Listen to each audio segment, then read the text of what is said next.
So a lot of major players, Anazaki Shange, who wrote For Color Girls Who Have Considered Suicide When Rainbow Is Enough, worked with us during that period and developed. So we saw a lot of new writers, and we've read over 5,000 writers since in our 26-year history on which we have worked as a playwright development program as opposed to a presenter.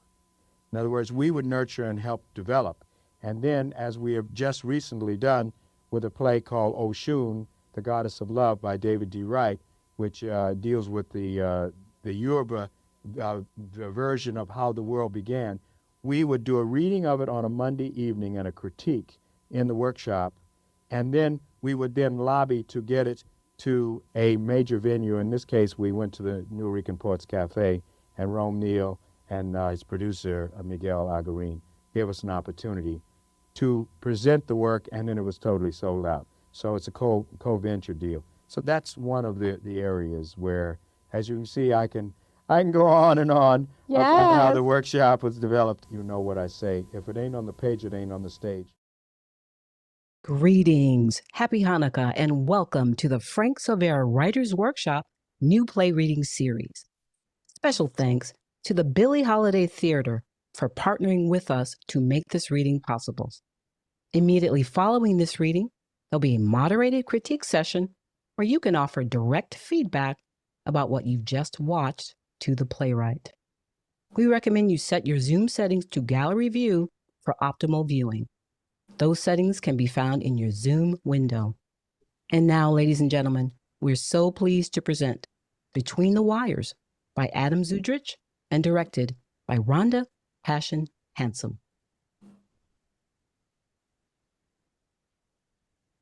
Between the Wires by Adam Szudrich, directed by Rhonda Passion Hansome. The characters are Rosa, played by Robin Lane, and Leo, played by Peter Kingsley. And I am your narrator, Laura Johnston. Act 1, Scene 1. Setting: 2 apartments on opposite sides of the world. Rosa lives in Sydney, Leo in New York. This can be staged with just 2 chairs and simple props. If budget permits, Rosa's apartment, stage left, is a living room. It's so 60s that hipsters would fight to the death for the retro table, 2 sofas, and dial phone. You can almost smell the Jewish chicken soup seeping through the wallpaper. A door leads to an unseen room. A welcome mat sits outside the front door. Leo's apartment, stage right, is stylish, sterile. The door into the room is closed. At rise, snoring Rosa is jolted from her deep slumber by her ringing phone. She lifts the receiver. Leo speaks on his hands-free speakerphone. Hello? Princess? Is that you? Say something. Just a word. Liar. Rosa slams down the telephone, glares away. Leo pushes redial. Rosa lets her phone ring, then grabs it. Before you hang up, let me explain. No, let me apologize. Stop Rosa ringing slams the or phone I'll down. phone the police. And have me arrested? Yes, I hear that they have the electric chair in America. God, it's good to hear your beautiful voice, Princess. Leo, some men make women weak in the knees. You make me weak in the stomach. I see time hasn't dulled your tongue. It's sticking out at you now. You know, you are the only one that could truly make me laugh. Try a mirror. She slams down the phone. He immediately redials. She immediately answers. Not a word for 53 years, and I've called you 4 times in the last minute. 56 years, Leo. But you was never good with dates. What are you saying? That I didn't come looking for you after the war? Sure, with your army of leggy blondes for foot soldiers. Oh, come on. I was a kid who didn't play the field a little. Leo, you played whole paddocks. Let me explain. No, let me guess. It's like the Yiddish saying, if the carpenter's fault, if he didn't build the bench, you wouldn't have sinned. Princess, you know what it was like in that concentration camp? Denied every pleasure, waiting for death's hands? Suddenly you're released? What's a guy in his 20s gonna do? But he promised. I'm sorry. I'm not. You did me a big favor. I met a good man. I'm real happy for you, Princess. Stop calling me that. You left your princess in the tower and you never came back. Rosa slams the phone down, stares at it, frowning, arms folded. Leo hits redial. Rosa answers. I don't have time for your tourists. It's not like you were standing there with your arms folded, staring at the phone, demanding it to ring with that little frown of yours. She scans like he might be in the room. You forget how well we know each other. You're wrong, Leo. I went back to bed for you. I gave up waiting a long time ago. I don't know why I didn't come for you after the war. That's it. I don't know. 56 years to come up with an answer, and I don't know is the best you got? Do us a favor. Take some time, compose your thoughts, and call back in 56 years when you got something worth saying. No, don't hang up, please. I'm getting arthritis from hitting redial. Can I ask, how long did you wait for me? Every sunrise, I'd sit on the bench like we agreed. Until dark, I would stay. How many days did you sit? As many days that make 3.5 months. Oh, God, I feel terrible. Your muscle tough.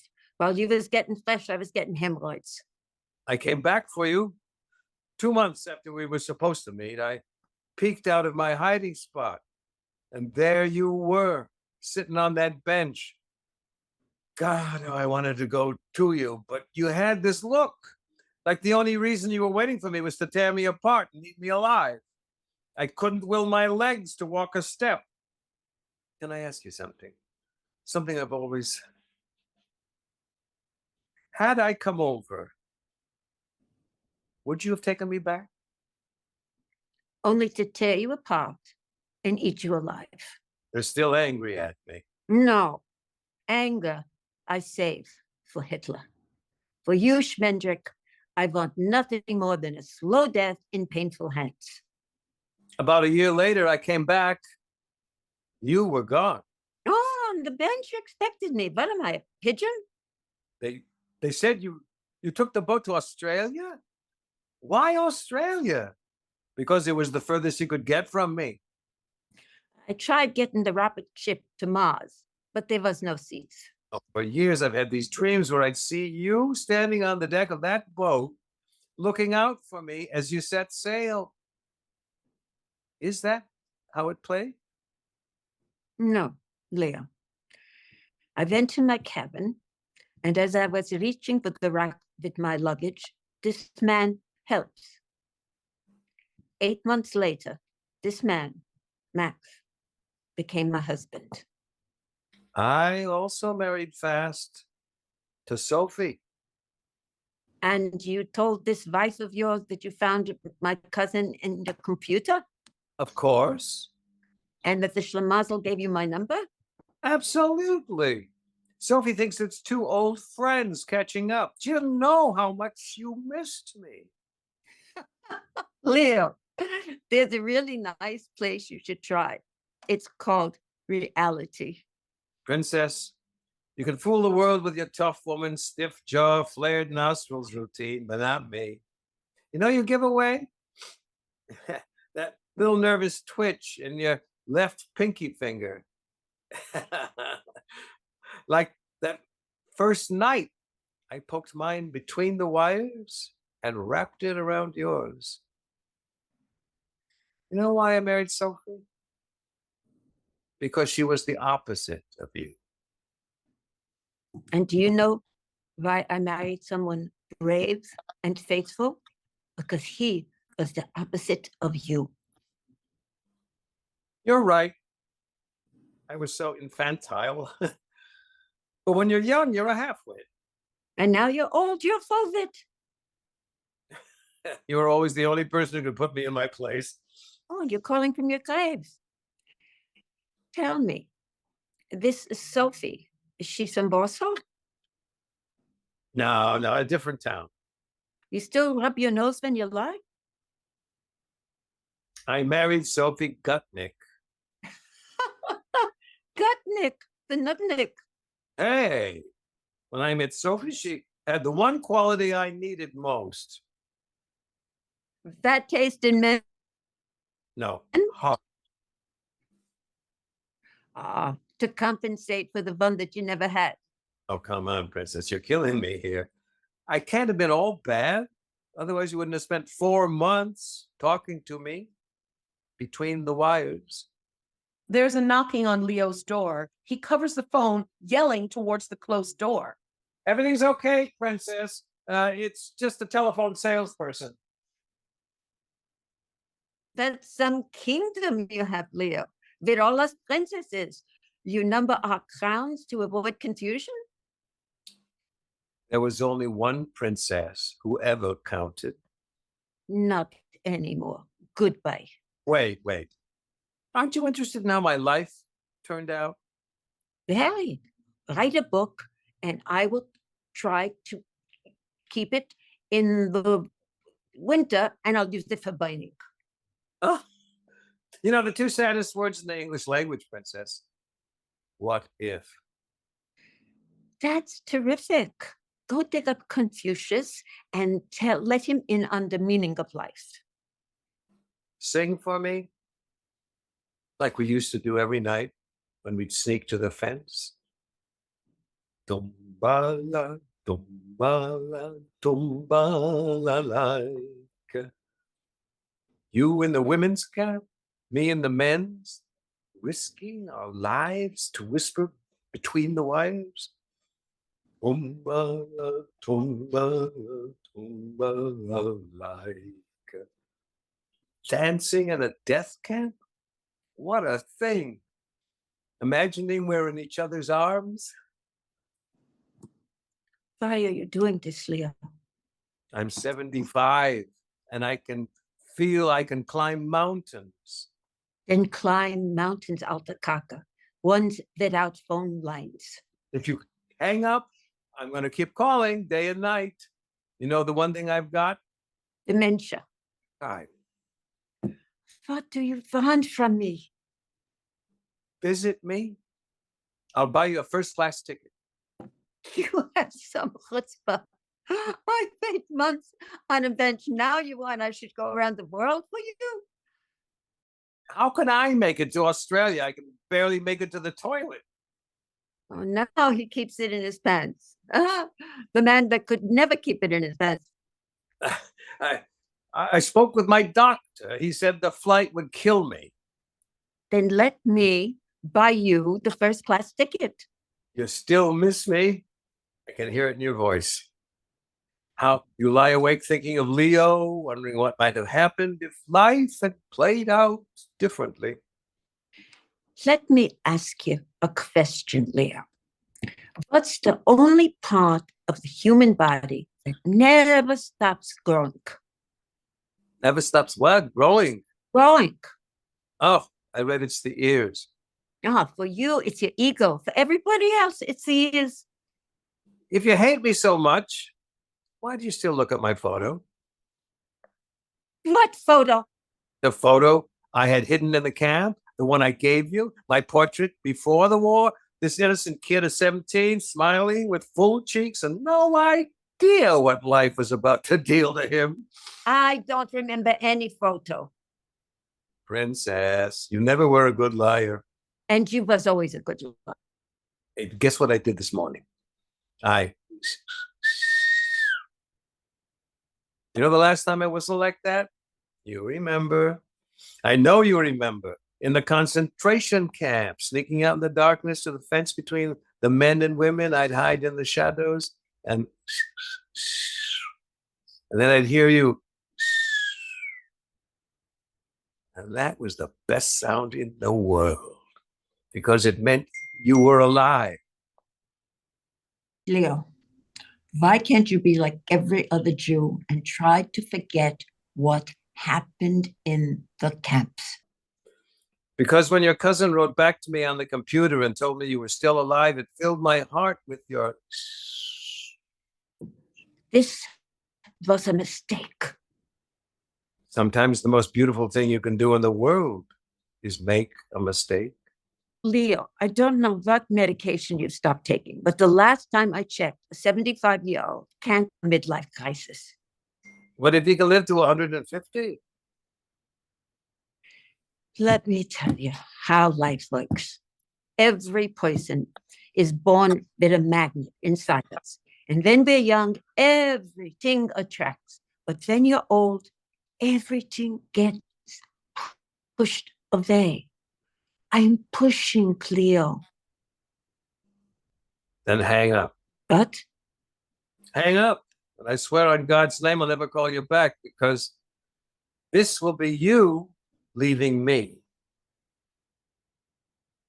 what do you want from me? I want to hold you, princess. Don't you want to know how it feels in each other's arms? I don't live in the past, Leo, even if the past lives in me. Sophie left me. I'm sorry. It was years ago. I was too ashamed to tell you. And the knocks on the door, the voice you called Princess, is that your butler? My granddaughter. Good, she's in your life. She's in my apartment, not in my life, paid by an agency to care for me. Why do you have distance with her? Because of a Catholic from Poland. She goes with a Catholic from Poland? Catholic from Poland who wanted to baptize my granddaughter. You put your foot down. Before he put her head down.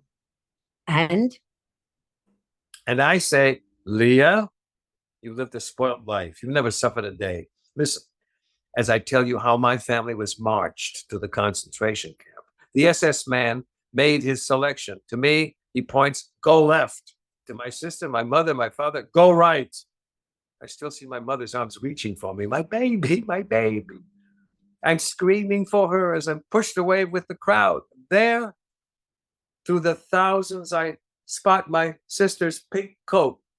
I watch that pink dot getting smaller and smaller. And this is how my whole family disappeared. Leah glares at me. She says, I was born with that story ringing in my ears. I may not have lived your life, but I've suffered through you. And you suffered through her. They ended. They married. God. You know what life taught me? You can't change a person's heart, but you can try and change yours. No, Leo. Sometimes a heart should never change. To Poland, I went back with my to visit my grandparents' grave. They bulldozed the Jewish cemetery and made it into a car park. The muddy paths they use for our headstones, they use our headstones as stepping stones. Right. The names of the dead you can still read, and this I should open my heart to? No, it's Like- yeah.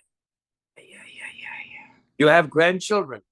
No, Children. I'm going to bed, Leo. You know, I still see the first time I laid eyes on you, all bald and full of bones. But I'd never seen anything so beautiful. I hear us whispering in the shadows until sunrise. We should have run to our dormitories. Any guard could have seen us, and but our pinky fingers hold on to each other through the wire. Two hooks, neither wanting to let go.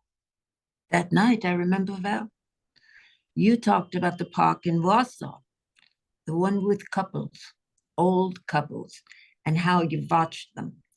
Crooked, hunched, hardly walking, shuffling in silence, but holding hands with those little smiles, smiles that show that they never stopped loving each other. In that park was the bench where you promised to come for me. If only life came with a rewind button. For me, a delete.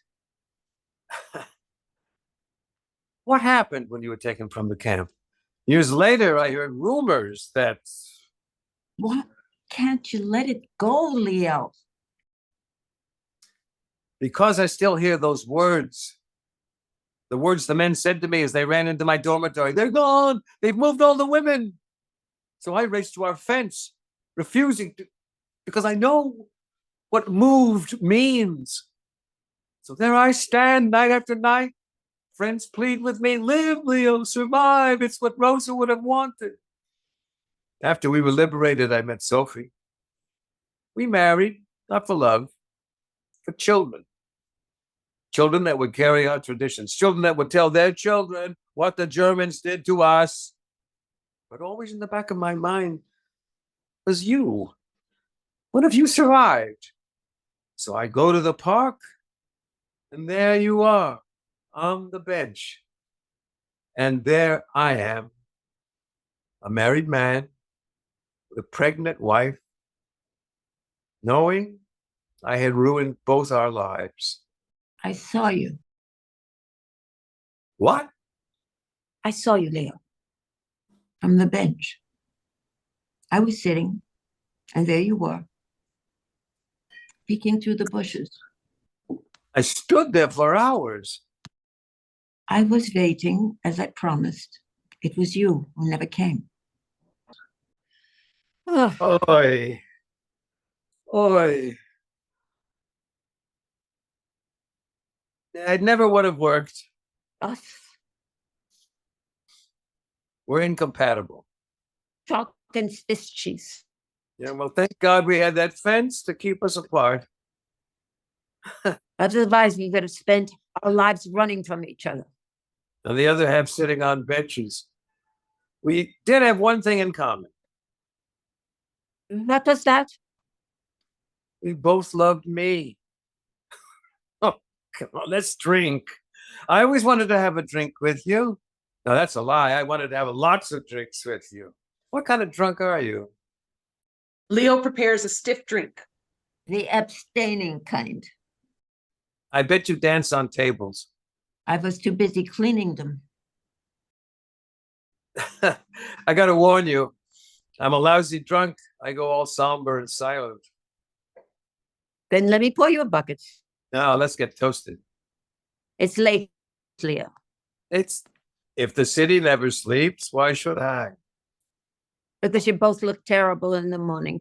No, not in your arms. Come on, drink with me. Huh? No, One drink. no, A little nightcap? no. As if. Bubamyces.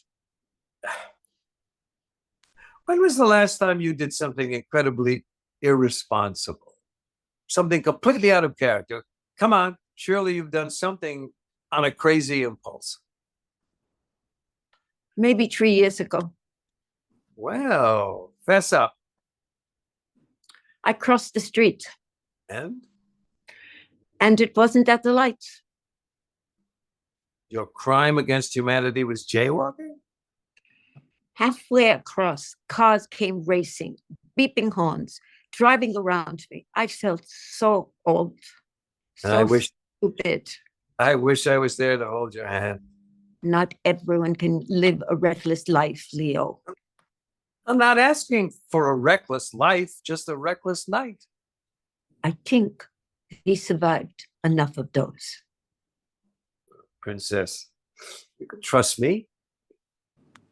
Not when you keep touching your nose like you have the plague. I have an idea. I don't like it. You haven't heard it? It's about me. Yes. Yes. It's about you. Then I've heard it. You've heard it. Listen, a luxury cruise ship. How does a first class trip from Sydney to New York grab you? Like the Titanic. No, I'll even throw in the full drinks package. That doesn't mean you run off to Venezuela with a drunken sailor. Now, this is the first idea I like. Okay, look, enough. Enough of what?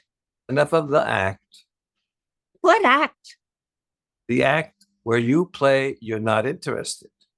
In you My cousin gave you my number. and You kept it. says who? Says this. Leo triumphantly hangs up, his confidence waning in the silence. He goes to dial, doesn't. Rosa digs out a paper, calls. Leo answers, beaming with a big smile. I'm not interested in you. I'm a little interested in your life. Absolutely. After that, I'm going. Got it. Stop smiling. Who's smiling?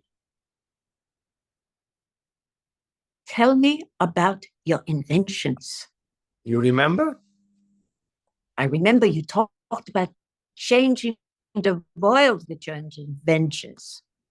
Oh. You ever heard of Etch-a-Sketch? You draw a picture and slide the knob to wipe it? But the children play with. Yeah, I like the possibility of erasing whatever you've done. This was your idea? Yeah. Until I found a friend stole it. Look, I spent years in the courts. It bankrupted me. I wasn't fun to be around. Sophie left. I shut the world out. But why am I telling you all this? Well, go on, go on. Well, one day I realized that this misery isn't around me. It's in me.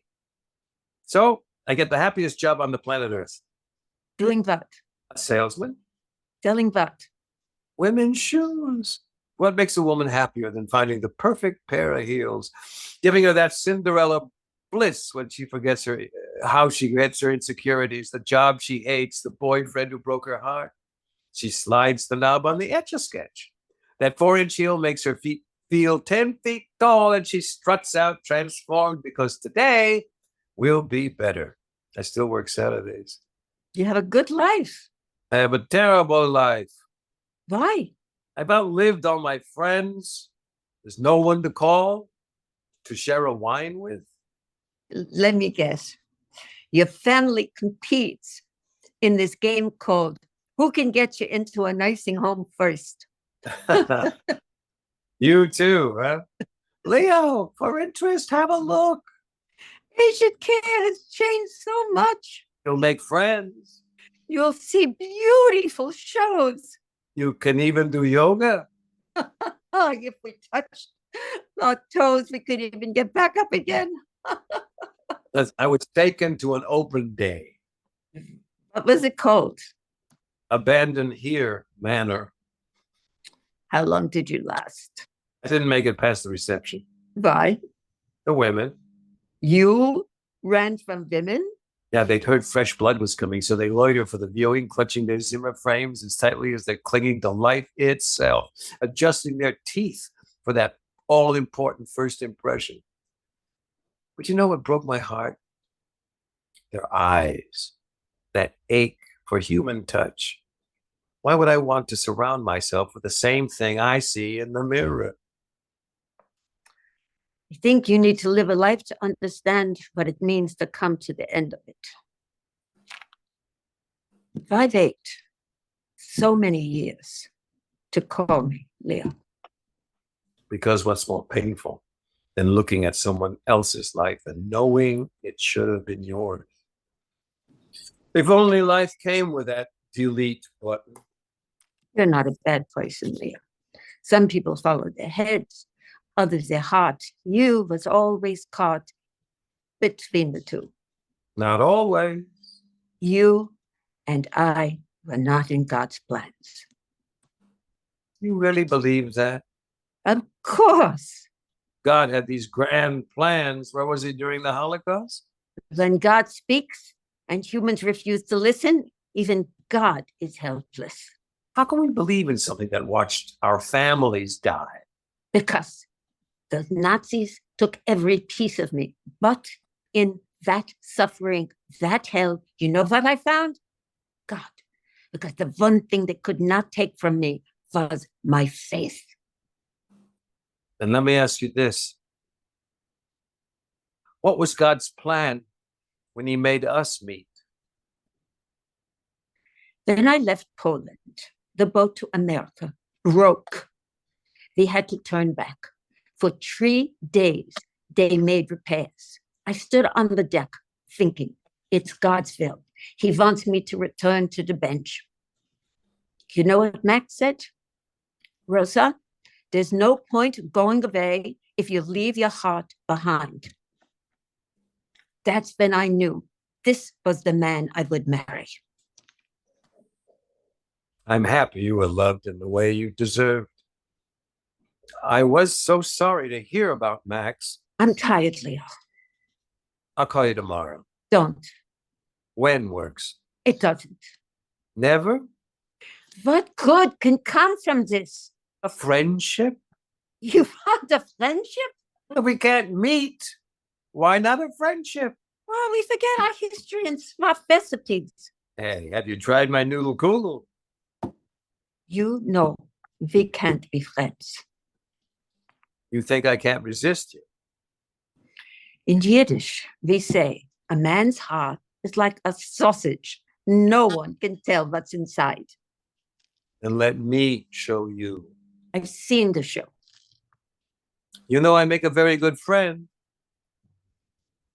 This I don't argue. But you can't be mine. I promise never to hurt you again. There's nothing left to hurt. Goodbye, Leo. Rosa hangs up, devastating Leo. Lights fade. Scene 2. Leo's empty chair, Rosa's empty chair.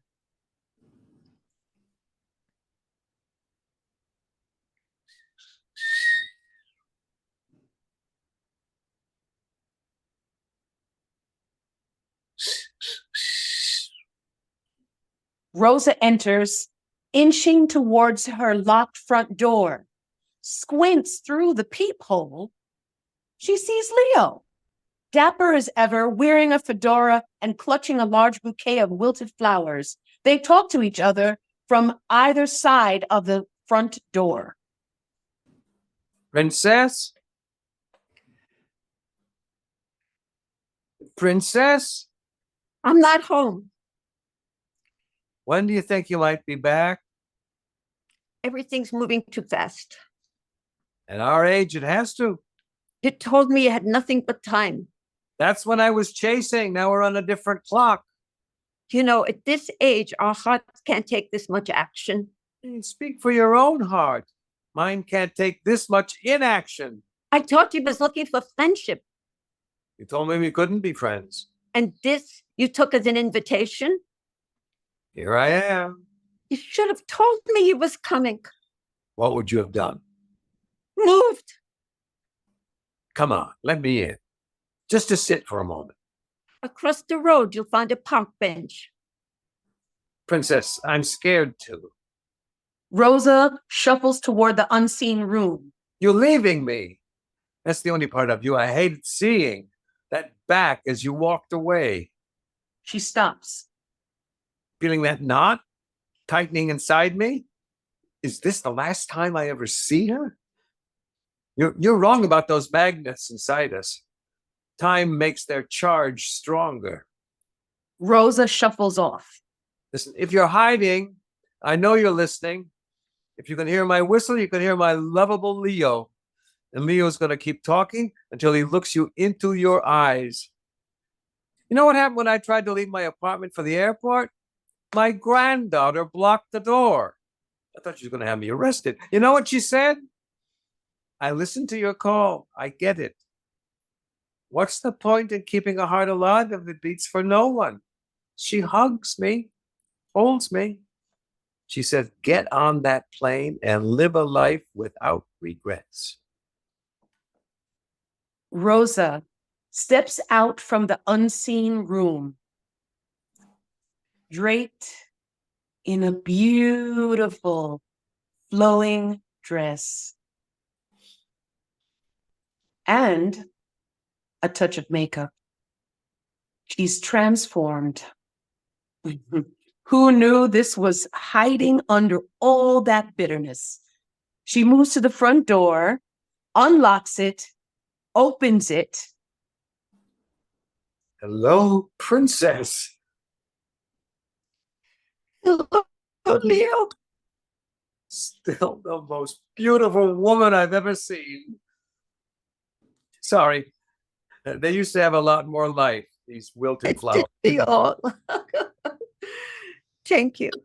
Come in.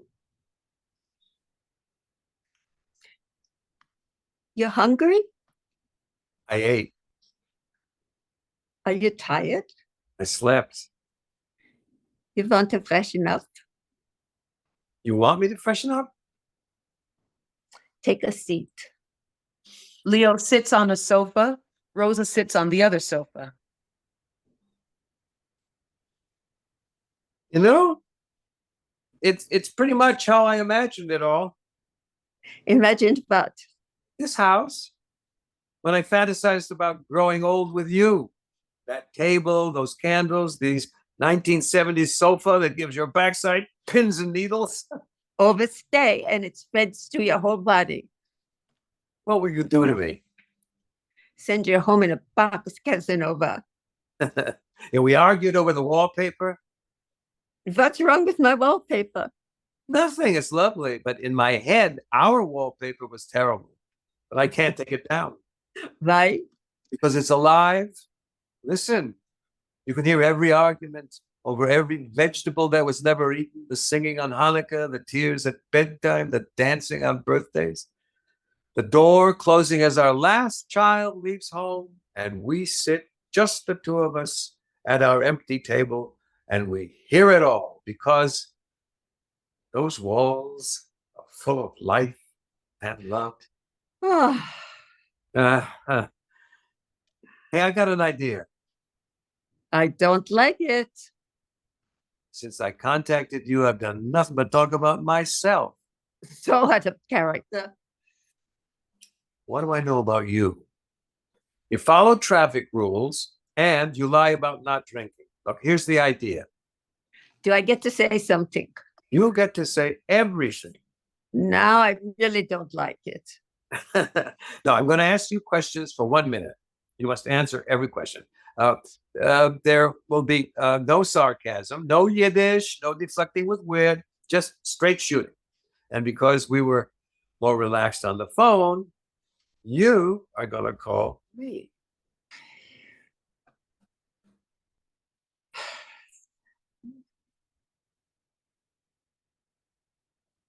Come on, you know my number.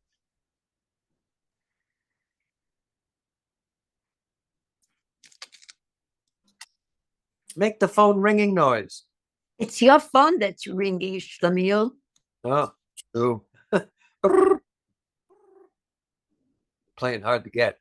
Now that's a little character. Do you waltz? What? You can't answer a question with a question. That's an extra 30-second penalty. Why? Another 30 seconds. Now you're doing 2 minutes. Do you waltz? No, What does a kangaroo taste like? like it wants to jump off the plate. No jokes. Who's joking? What went through your head when you stepped off the boat in Australia? 10 million people, and I'm stranger to every one of them. Who was your first friend? Alex Mackenzie Where'd you meet? in the men's toilet. More information? At like Doing what? cleaning. You swore if you survived the Nazis, you would become a nurse. Yes, And? I didn't. Because? There was nothing left to give. What are your hobbies? I used to play cards And? every Sunday night. And? And that's 2 minutes. Not even one. And? And there was always a full table. But every year Every year, less friends. until Until a family member tries to teach you solitaire. Sundays was never about the cards. So let's play a game. I don't play strip poker. We can forget the poker. If I want to see you naked, I will look at an old prune. What do you do with your time now? See a film, And? go shopping, And? read the death notices in the Jewish paper, and cross out names in my phone book. What side of the bed do you sleep on? Both, cowboy. You're on the right. Left. Me too. See? See what? I see, it would never have worked. Hey, both of us on the left side works for me. I'm losing the connection. No, mine's getting stronger. You told me in the camp, no man would ever take my right side of the bed. I changed my taste. Well, we all do. That awful first night when you're all alone in bed, crawling into that spot where they used to lay. 9 years, and I still hug her pillow to sleep. I'm finished with the questions. One more, Leo, please. ask. When you went back to Poland, did you go to the old couples park? I did. How did it feel to sit on the bench? I was with Max. We walked past the bench, hand in hand, in silence. Rosa hangs up her phone. Leo hangs up his phone. Rosa stands and moves away.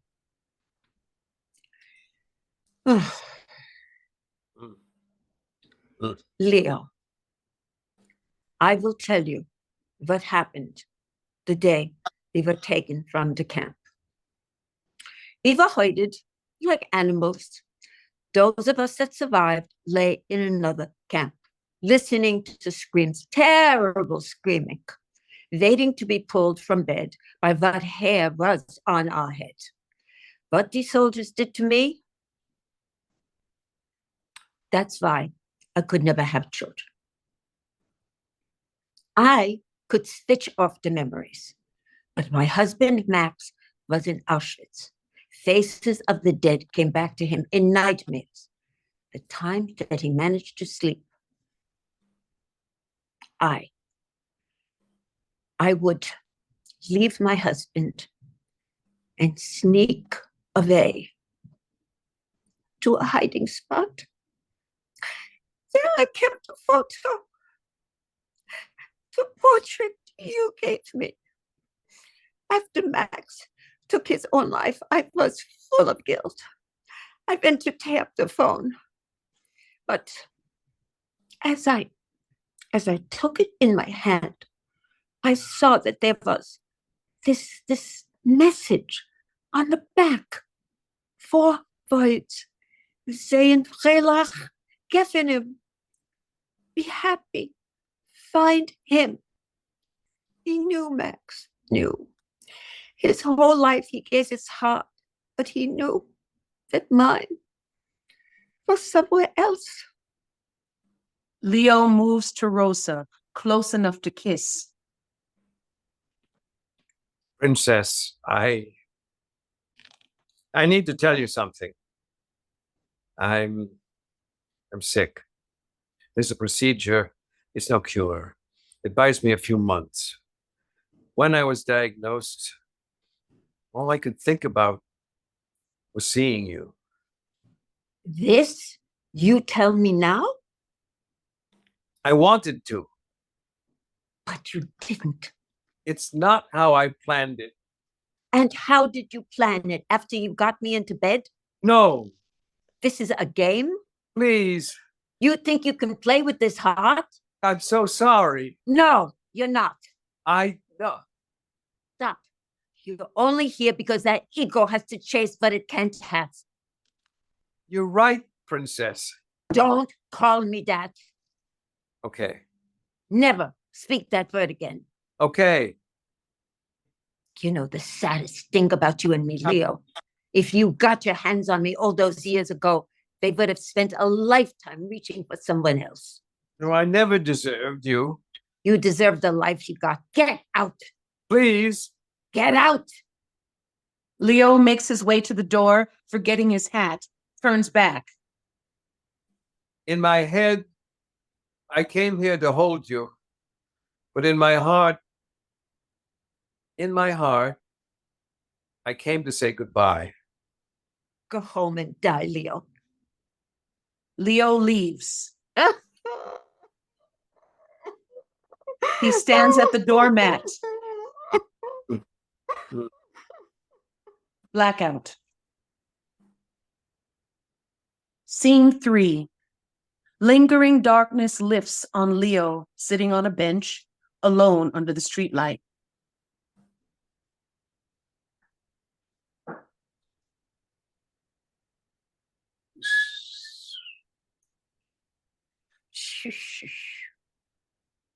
Leo stands.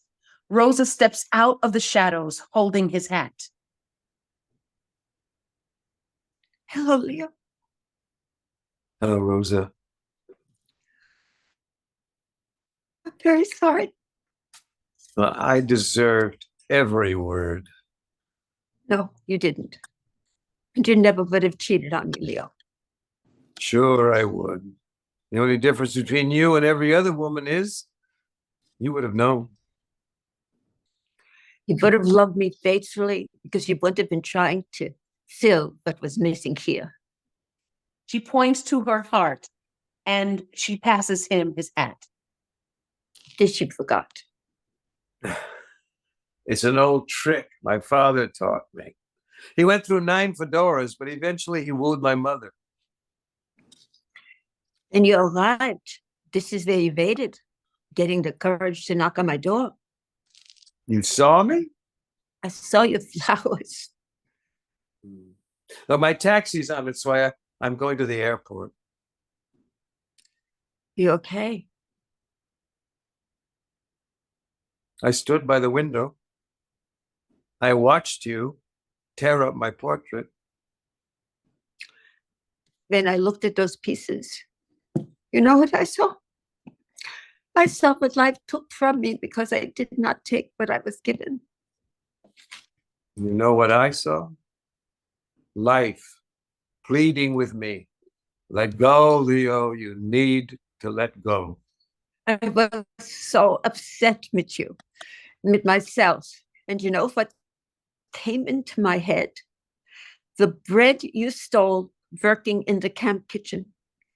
This memory was gone for more than 50 years. How every night you pushed a piece through the wires. Years later, I met someone who told me that you never worked in no kitchen. The food that you gave me was from your own ration. That every day you went hungry for me, Leo. Without you, I would have died in the camp. I'm alive today because you gave me a will to survive. I came back to say thank you. The only reason I'm alive today is because you still give me that will to survive. But calling you was a mistake. Sometimes the most beautiful thing in the world is to make a mistake. Sunrise's soft pink light slowly fills the stage. A horn beeps. Leo signals the unseen taxi, puts on his hat. That's my taxi. I want to hug you, but that would leave me with more to miss. Goodbye, Leo. Goodbye, Rosa. Leo smiles, walks towards the taxi, turns back, waves goodbye. Okay. Leo exits the stage to the unseen taxi. Rosa stands, heartbroken. Leo marches back. You changed your plane ticket? I never bought a return. You show up with a one-way ticket and no suitcase? Some chutzpah. Good idea. Okay. Apologize. I'm sorry. Not to me, to the driver for wasting their time. You must have learned something about keeping me waiting. Oh, look, I'm so sorry. Change your plans. You're not, Leo moves toward Rosa. you're not going to say something? I've lived long enough to know that when a woman says nothing, a man should listen very carefully. I have a condition. Okay? You don't call me Rosa. Sure thing, princess. So what do we do now, Leo? We do everything. Oh, I'm going to get sick. Then we better live. Tumbala, tumbala, tumbala, laika, tumbala, tumbala, tumbala, laika. Tumbala, tumbala, laika, tumbala, laika, may we be happy. Leo hooks his pinky around Rosa's. How does that feel? Like something I should never have let go of. They move closer as they waltz in silhouette. Tumbala, Tumbala, tumbala, laika, tumbala, tumbala, tumbala, laika. tumbala, laika, Tumbala, laika. tumbala, laika, may May we we be happy. Rosa and Leo embrace in a beautiful hug. End of play.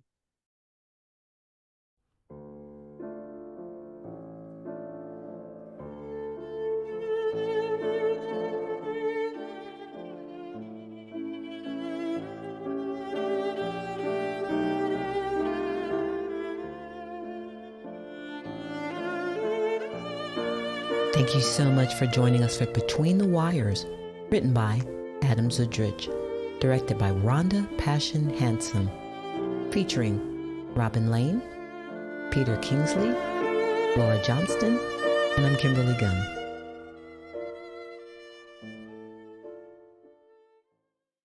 Thank you, everyone, for participating in this reading. The cast was phenomenal. Before we move into our moderated critique session, I do want to mention our next upcoming readings. Coming up next, January 14th, Brooklyn Bridge and Fence, written by Sabora Rashid. Following that, we have Prenuptial Disagreements, Sunday, January 28th. And in February, we have Anna May Wong, Persona, Sunday, February 25th. All times are 4 p.m. Pacific Standard Time, 7 p.m. Eastern Standard Time. Now I'd like to welcome Garland Thompson Jr., Executive Artistic Director of the Frank Silvera Writers Workshop, here to the stage to tell us more about the workshop and how you can support the arts.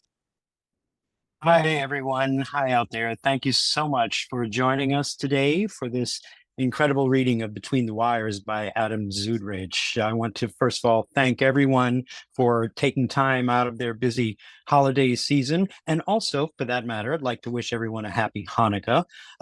Thank you for being here with us today on a Sunday afternoon. This is an incredible story, and we are so pleased to present it. My heartfelt thanks and please, in your homes and what have you, where you are, give the cast a big round of applause. The cast is incredible. Robin Lane as Rosa, Peter Kingsley as Leo, and Laura Johnston as our narrator.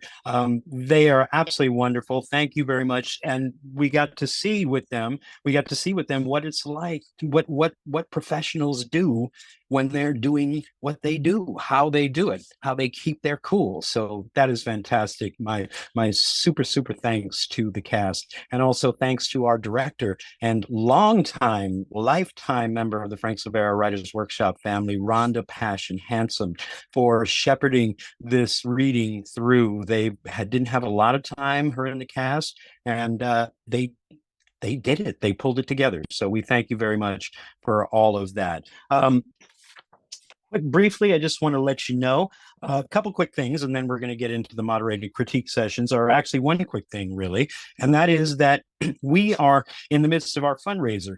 Some of you may not know this, some of you who are new to us, and I think we've got a few folks who never heard of us before or seen us before. We thank you for being here. The workshop is celebrating two 50-year anniversaries. In October of 1973, the very first play reading and moderated critique session happened at the Martinique Theater. And then in 1975, 2 years later, the company received its official nonprofit status. So what we've decided to do, since we have two 50th anniversaries, we've rolled them into one. So for the next 2 years, between 2023, starting now, and 2025, we are celebrating by adding everything that we do to that celebration. So every reading that will happen between now and then will be a part of this 50-year celebration. One other thing we also have decided to do is we've decided to start a fundraiser. We've got what we call our 50,000 50K in 50. We are looking to raise $50,000 between now and 2025. We are looking at, it basically breaks down to about $1,000 a year. So we're looking to raise that. I believe we have on the screen, or will have on the screen, or in the chat, there will be a link to our fundraiser, which you can click on anytime, day or night, and donate whatever you feel is appropriate, whatever you feel like. If you enjoyed what you saw today, then please let us know. No amount is too small, and I mean that literally. A penny is not too small. Okay, so there's nothing too small, no donation too small, no donation too big. And so please feel free to go and check that out. If you like what we're doing, support us. Also check us out at our website, the FSWW for Frank Silvera Writers Workshop, thefsww.org, where you can find out about our upcoming readings, find out about our history, who we are, what we do, and also be able to donate to us there. So thank you very much for letting me run that past you. Now, ladies and gentlemen, it's time for our moderated critique session. I'll be your moderator for this afternoon, and it is an absolute pleasure and honor to do this. Let me set the ground rules here for you real quick. This discussion, this part of the process is very, very important. It is equally as important as it is to hearing the words, hearing the play. And as audience members, as viewers, as people who've never seen or heard these words before, your part in this developmental process for this playwright, I cannot overstate how important it is. How you react to what you hear and see, how it makes you feel, what you think about it means the world to us and this playwright. So this is a forum for you to be able to express that in whatever way you feel is ready. So the idea is this is not a normal talk back where folks are, asking questions to the guest, and the guest is, in this case, our playwright, and the guest is then answering questions about this or that or the other. What this is really is a chance for you to say what you feel, what you felt about Rosa, what you felt about Leo, what you felt about their situation. This is an incredibly rich, deep situation here, and to be exploring this story at this particular time in the country and in the world is a very rich thing. There's a lot of things going on here, an incredible love story, a background of a world war and concentration camps, 56 years, time, age. It's incredible. So now to that end, also, we will be putting up a poll. Adam has a couple of questions so we'll be putting up that poll and we'll try and work our way through them. But this is also an open forum, so feel free to speak your mind, say anything you'd like to say about the piece, about the characters, the plot, the story, anything you think that might be helpful to Adam, because he is still in a developmental stage with this piece, and we are here to, as Dad said, as you heard Dad said at the beginning of this event, we are here to lobby for the playwright and lobby for the production. So it's our hope that we can help take this play to the next level, which it so richly deserves. So that said, let's go ahead and get this started. Kimberly, do we have any comments? Did anybody have their hands up? We have plenty of comments, but we want to welcome the entire cast back. Oh, and yes. Playwright Adam Szudrich, thank you so much. And just a couple of, comments about that. If you want to make a comment or you have a question, you can use the chat or you can use the Q&A function.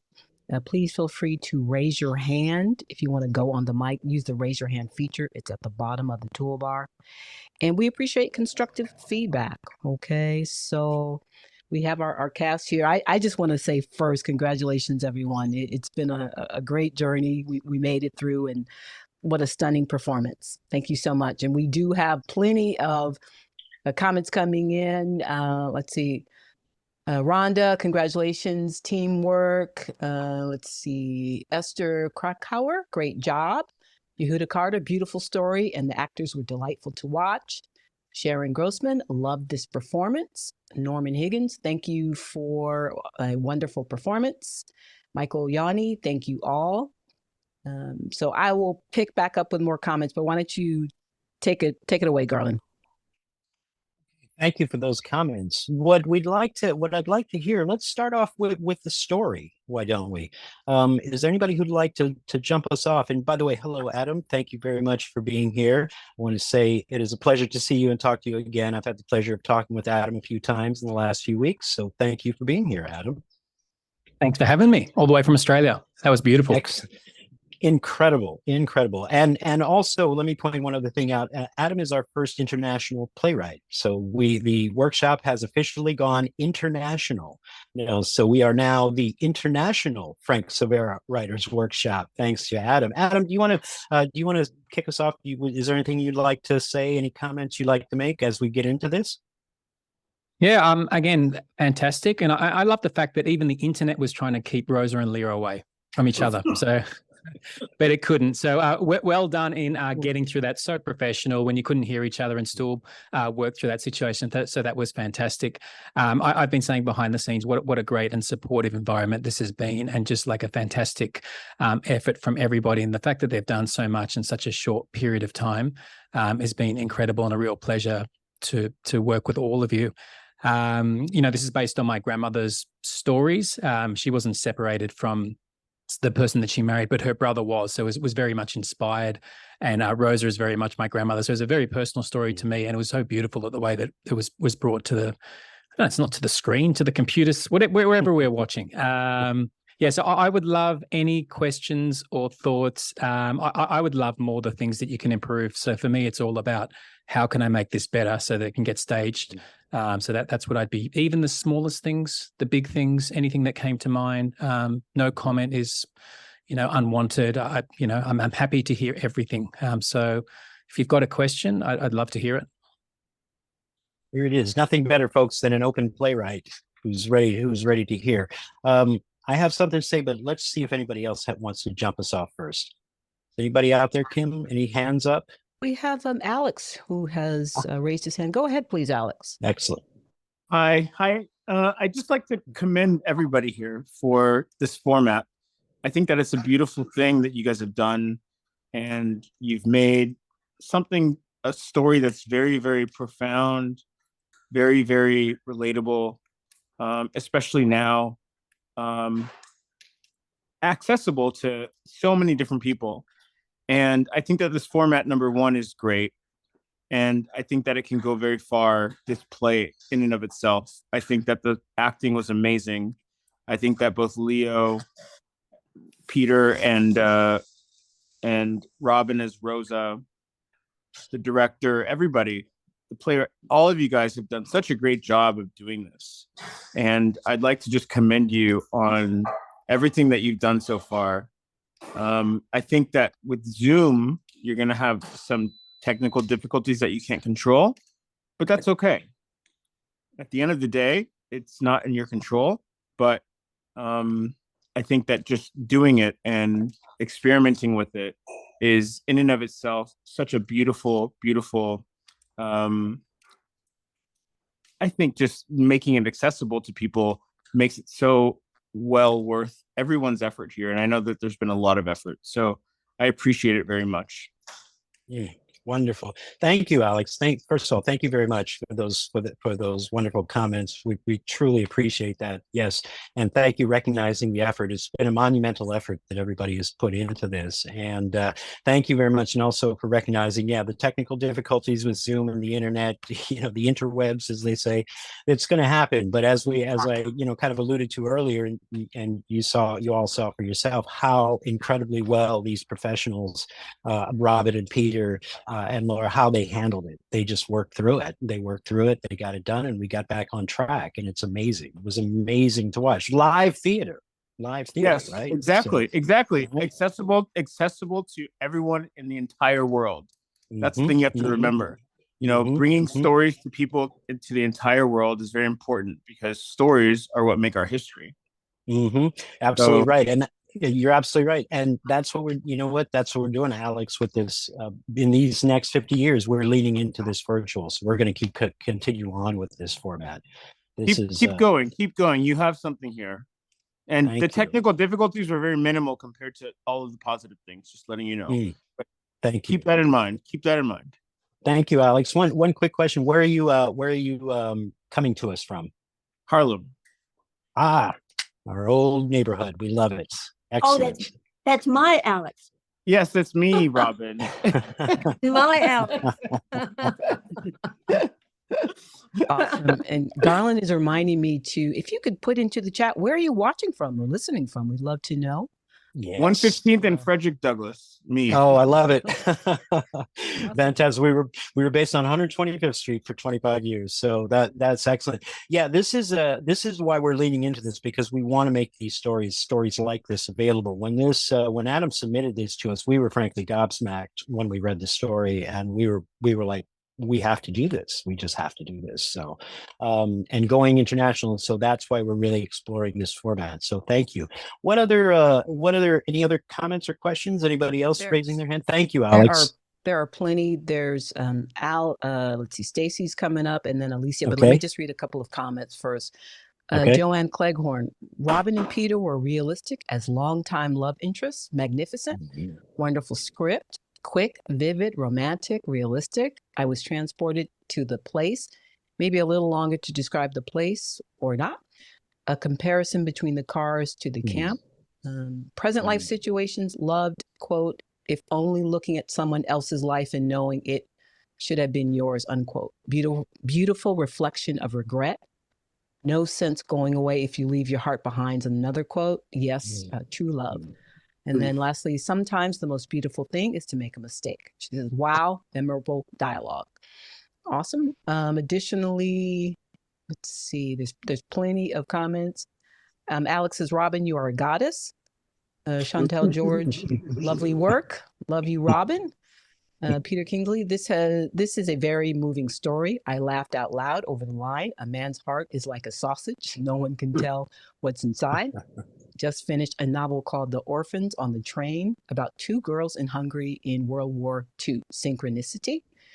Let's see, Joel Spector, well done and very touching. Kudos to all and for you triumphing over the internet glitches.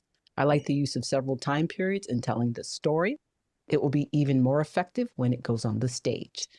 Jamal Williams, excellent story and character study. I love the telling of the play in 3 acts. I think that the powerful, most interesting part of the play was the second 2 scenes. The story of long love, forbidden love was so powerful and real. I thought all scenes well written and soulful, but I thought the first act didn't fit in with the other 2 scenes when the characters are in the same space. Loved all the stories, but all the power of the play works for memory and affection in scene 2 and scene 3. So I'll just pause there and let Stacy go on the mic, please. Hi, can you hear me? Yes. Okay, great. Hi, Adam. I just had a question. I'm new to this and play reading, so I don't know if it's called the stage direction, the part that Rhonda read. In the beginning, you spoke in detail about Rosa's apartment, but there was very little about Leo's, and I wondered why. Great question. I cut some of it out just because I thought it was a little bit boring to hear it, and I wanted to get into the story, to be honest. But also, her place is really cluttered and detailed, and it's full of love. And there's lots of memories everywhere, and there'd be lots of photos. And his place would just be really sterile and blank. It even had a pot plant that was dying in there at some point. So just that contrast. And you're absolutely right. I could probably describe, the sterileness of it all, but I just wanted to sort of grab the difference between the 2 worlds of the readers straight away when they got the script in their hands. And so it was almost like intentional. So that's my intent anyway. Yeah, it felt like there was nothing there. From and that's almost what I wanted, but with the right intent, because there is nothing there for him. He's missing everything. So even that little backdrop that we got, we're trying to find a high definition photo, really. So that's the one that we kind of settled on. We just wanted it empty and sterile, stylish like him, but just nothing there. Yep. And this is a great question, Stacey. And this is also something now the stage directions, of course, in an actual full production would not be read. So this is something that the creative team will have dealt with visually, right, through sets or costume stuff. But it is very interesting to hear, though, Adam, that your descriptions, even in your stage directions, were character driven. Right. Which is to me is a sign that, well, to me, the best writing, the best fiction stories are all character driven. So everything stems from them. So that's wonderful. Thank you, Stacey. Any other questions or thoughts, ideas? Yeah, thank you, Stacey. No, well, I just think it's very interesting how something like that and the words spoken can translate to the story first, Garland, as you would say. You put the story first by that. I felt it immediately, and it shows Leo's motivation. It explains why he shows up. It explains why he calls back after she hangs up on him over and over again, and why he goes there. Just in that, in leaving out, it's pretty powerful. Less is more a lot. And I felt that in the whole play. So did each act get shorter? It did, right? A little bit, yeah. Yeah, it did. And there's this is the process that we're going through, seeing what is strong, what's not as strong, what can come off, what can stay, et cetera, et cetera. So Wonderful. Thank you, Thank Stacey. you. Thank you. I appreciate it. Why don't we have Gail? Gail, if you'd like to go on the mic, go ahead, please. Okay, you know what? We can come back to Gail. You just have to unmute your microphone, but let me just read a couple more. Oh, did I do it? Did I do There it you right? go. There you go, Gail. Yes, go ahead, please. Okay. Well, hi, Robin. I'm so glad that you and Brenda invited me. I thought, don't make me cry.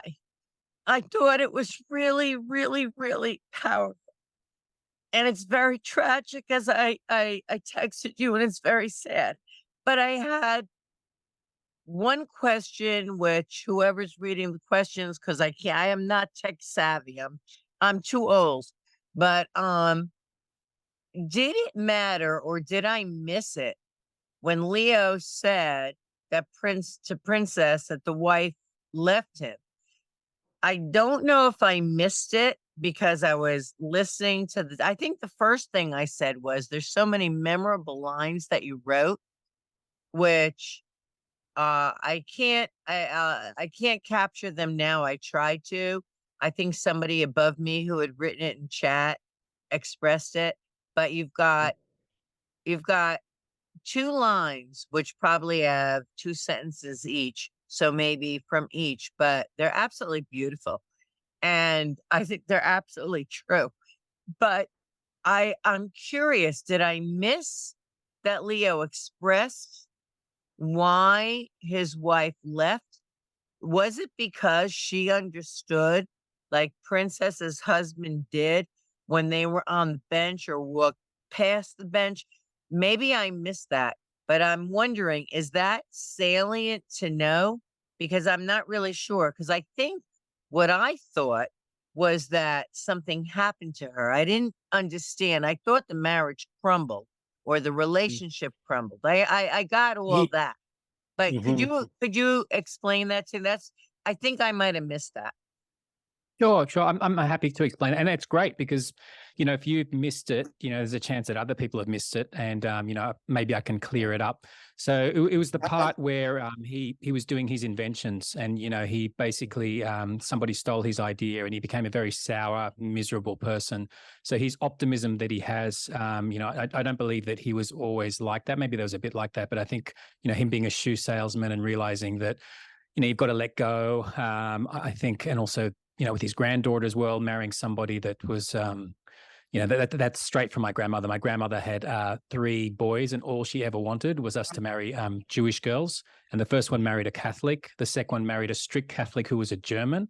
And then I completed the trifecta by marrying a Catholic as well. So, but my grandmother invited my brother's wife's parents into her house. They were about the same age as her. So they're Germans who basically were, trying to kill her all those years ago, but she just opened her arms. So that's where I kind of stole that from, I think Leo probably went through a really sad part, pushed his wife away by being really depressed, but then realized, it's that happiness is, the misery is not around him, it's inside him. And so he let that go and found a bit of positivity. Well, I appreciate what you're saying, and this is going to sound really stupid. But when I was talking with Bernard Malamud, when he had written, what was it, the one with the monkey, God's Grace or whatever? I'm that old. Robin knows. But when I said I couldn't see something and I explained it, he said, he banged his hand down on the table and he goes, expression. So what you're saying, I don't, if I'm going to be critical, which I don't want to, because I think it's so tragic and so beautiful how you described it.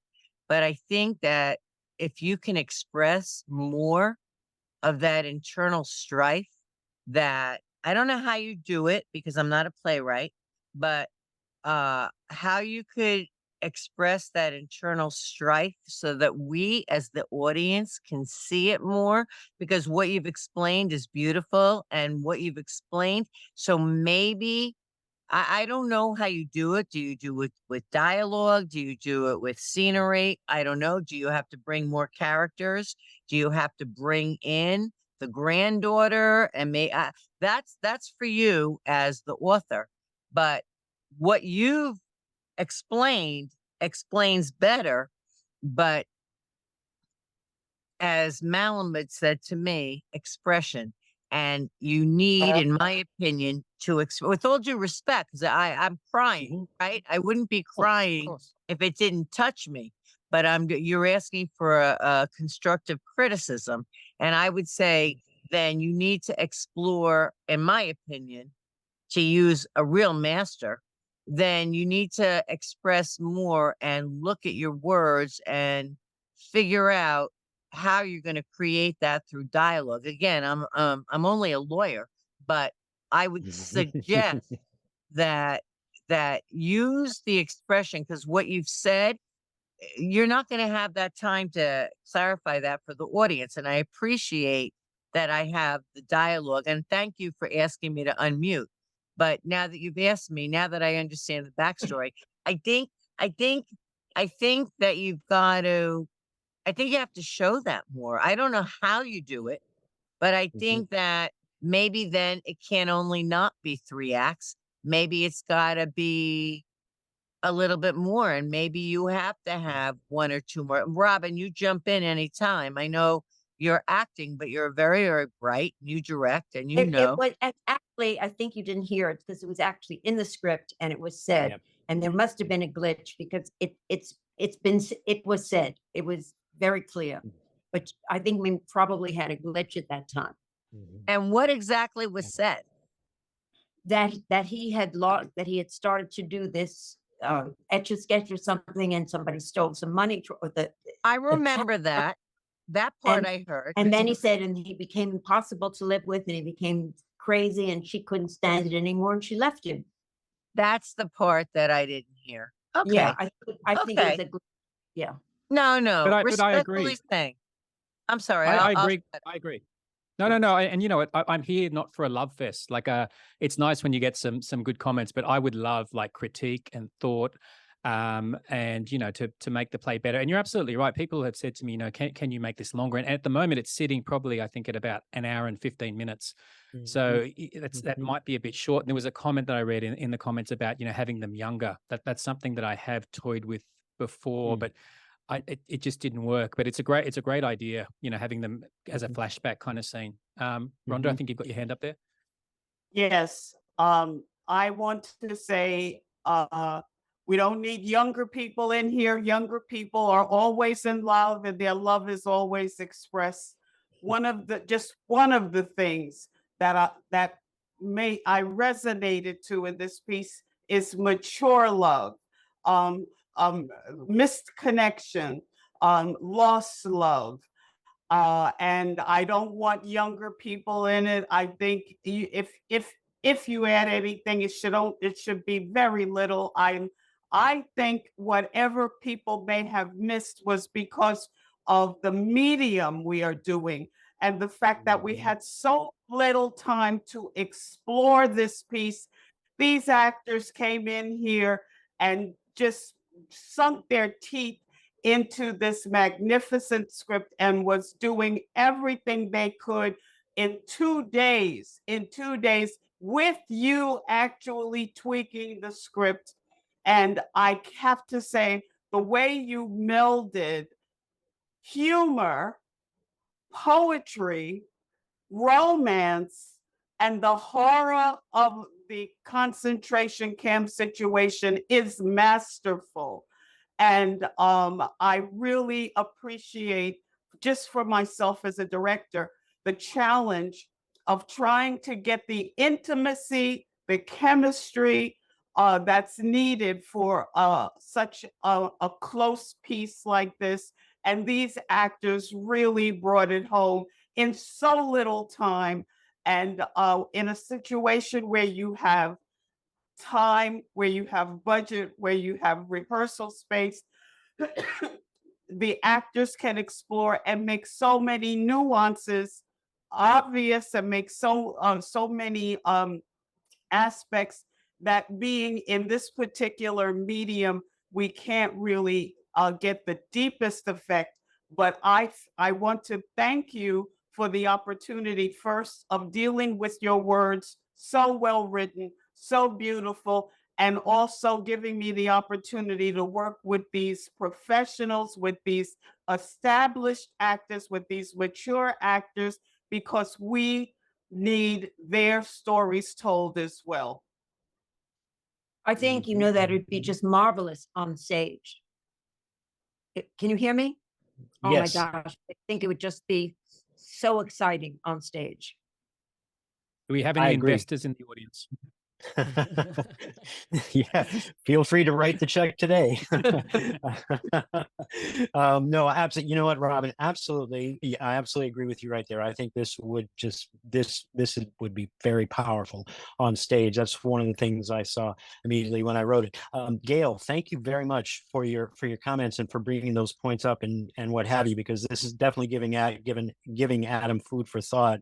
You may have heard, as you've said, you've heard some comments in this area before, so maybe that's something to look at. So thank you, and thank you to Stacy also, who is a wonderful storyteller. No, none of you know this, but I'm telling you now, she's a wonderful storyteller, and so I'm glad to see her in the mix as well.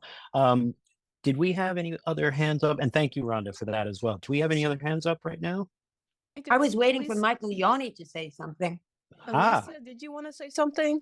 If Well- so, please go ahead. I'm going to read a couple more comments. We have people visiting or watching from all around. We have people from in New Mexico, Los Angeles, obviously Australia, Berkeley. And let's see, some more comments. Mitch Hoffman says, bravo. Joanne Cleghorn, is there a connection between the shoes and maybe shoes he gave to his love, like the food? Leaving the hat connects across cultures too. Joel Spector says glitches and all, the running time was about 1 hour and 5 minutes. Alex says figure out a way to show visuals even if via Zoom. Thank you. And he also says visuals help the imagination flow, costume, custom backgrounds, etc. Our fine actor Peter Kingsley says, Adam, I think you have captured a very moving personal story that connects on many levels. It feels complete to me. Directors and actors can fill out the colors, but the power of the story of two people who reconnect years later and that they both are connected by a deep trauma and can still laugh and touch each other through the armor that shields such trauma is a very human story. Congratulations and thank you. So I'll pause there and I'll see. Alicia, are you ready to go on? While we wait for Alicia, one quick thing I'll say about the timing. Let me just say, make this one quick point. Our time came in today at about 1 hour and 5 minutes. But once you add in, if this were to be fully staged, once you add in actors, pauses, emotions, directions, transitions, and stuff like that, this will definitely push it beyond that 105 limit. That said, though, Adam, you do have a little bit of wiggle room there. So, even with all of that added in, so, hour 15 to 90 minutes is like right in that Goldilocks. Yeah. Goldilocks to you. Anyway, I think we're waiting to hear from Alicia, and then we have a question from a gentleman, I believe. I'm going to get ready to launch this poll with the 4 questions. I was waiting for Michael Yoni, who's a I have a very quick question. Okay, go for it. My question is, what would a production budget for something like this be to launch? I'm just curious. And if you were to, what would your path be in terms of how you would launch it, in terms of, getting in front of the public, or whether it be off Broadway or whether it be in different cities or whatever? What's your goal here so that we can be more helpful to actually get this off the ground or get a story similar to this off the ground? Well, this is, that's a really good question. Of course, all of that depends. Part of that depends on the scope, what you're trying to do. A lot of that will depend on physical things, what city you're trying to produce it in, what are venue rates. But tell me the ideal scope and how much that would cost. I would say just off the top of my head, if I were to guess at a number or something like this, to get something like this off the ground, I would say 100,000. 100,000 would be a good number to start with. But again, is that on Broadway in New York, or is that I would say that might be a tad low for off Broadway in New York because prices have just gotten so expensive there. So it might have to be higher. So that's why I say again, it depends on what city you're talking about. You know, traditionally the way shows were brought, shows would either be pitched to investors directly, pitched to producers directly, or there would be backers auditions held. And also typically before a show even came to New York, even if it was only going to off Broadway, especially if it was going to Broadway, it would be produced outside in smaller towns where the costs aren't quite as high, and they could use that time to sharpen it up and get everything as good as it could be for New York. So, but I would say if I were just say hazard off the top of my head, you asked me for a number, I would say $100,000 to $200,000, somewhere in there would be a good number to start with to get something like this going. How long of a run?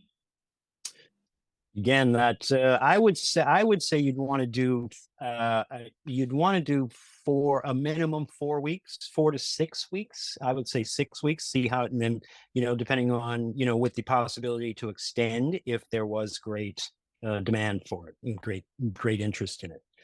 So, Okay. but again, so yeah, but those are just all totally ballpark.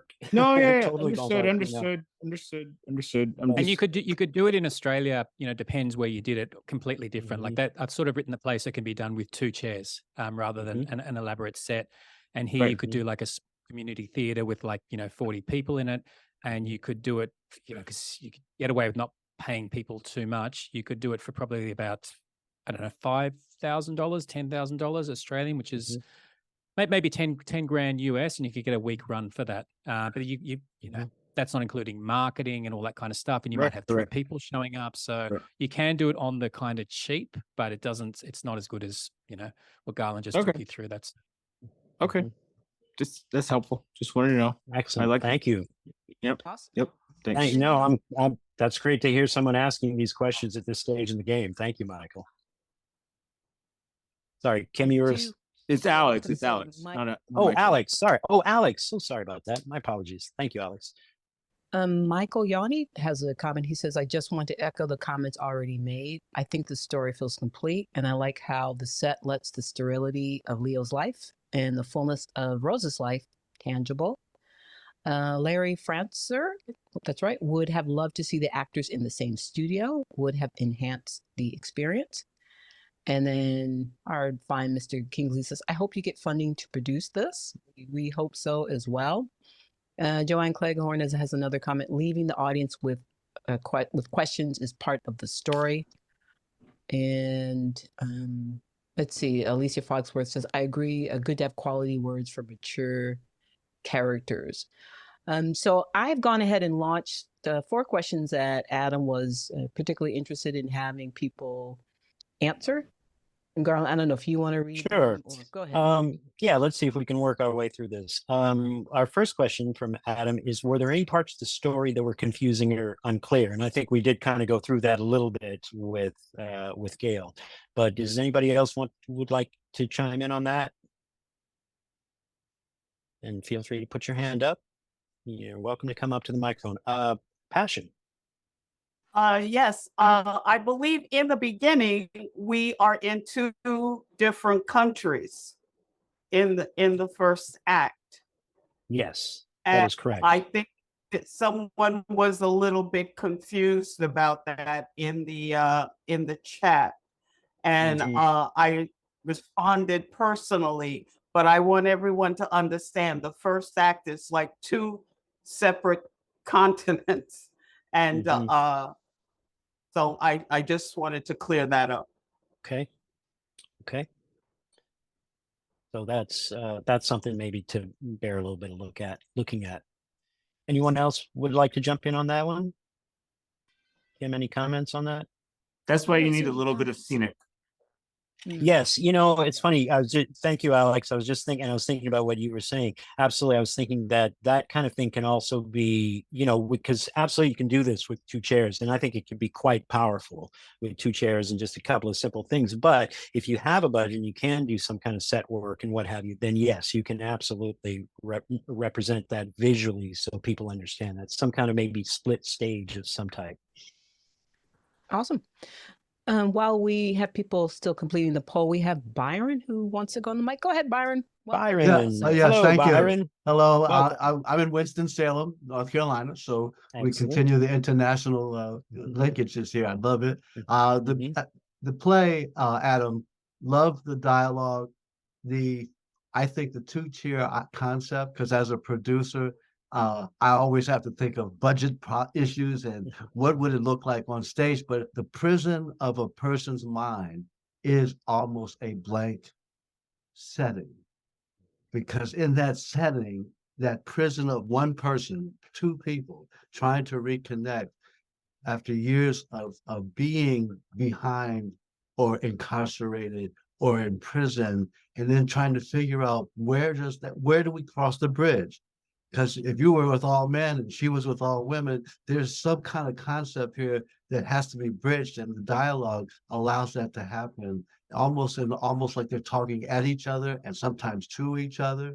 And because they have to break down those walls that were there based on their past and catching up to a present. I love the concept of the starkness, which allows it to be focused on the words and the dialogue between the two. And it's a love story. How do they find that path? And that's not easy considering their backstory. And so I salute you and your cast for attempting to give that to us in this presentational format. And it works. And I do agree with that it could be it should be on stage, especially right now while we're trying to figure a way to come out of the confrontational format, to come and find peace between us, both as men and women, Jewish, Catholic, Muslim. We must find a way. And this is, I think, is a very key opportunity that you have taken, Adam, as a writer, to bridge that and show it that it can be done. And art can do that for us. It is supposed to ease the beast in man. And so thank you for bringing your art alive to us in this story format. Can't wait to see it. For the red carpet, I want to be part of the step and repeat when you all do this, because you're going to have fun making this work and bringing our audiences to a place where they want to find happiness when they walk out of the theater. If love is the answer, they want to feel that walking out of the theater. And I think we need more of that now than we've ever at any time during our history of mankind. So here we are. Byron, do you think that is portrayed? Do you think that's strong? That's a strong portrayal at the end of the piece? Do you think that's the feeling that we're walking away with?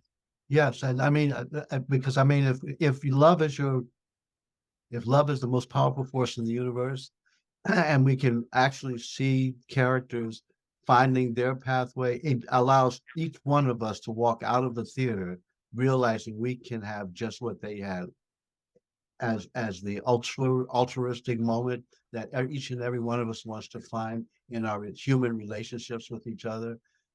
This is how we do it. And it starts with two people. It really does. You can add a third person, which obviously that's fine. But right now we have this relationship, which was trying to find its way back to truth. And they did.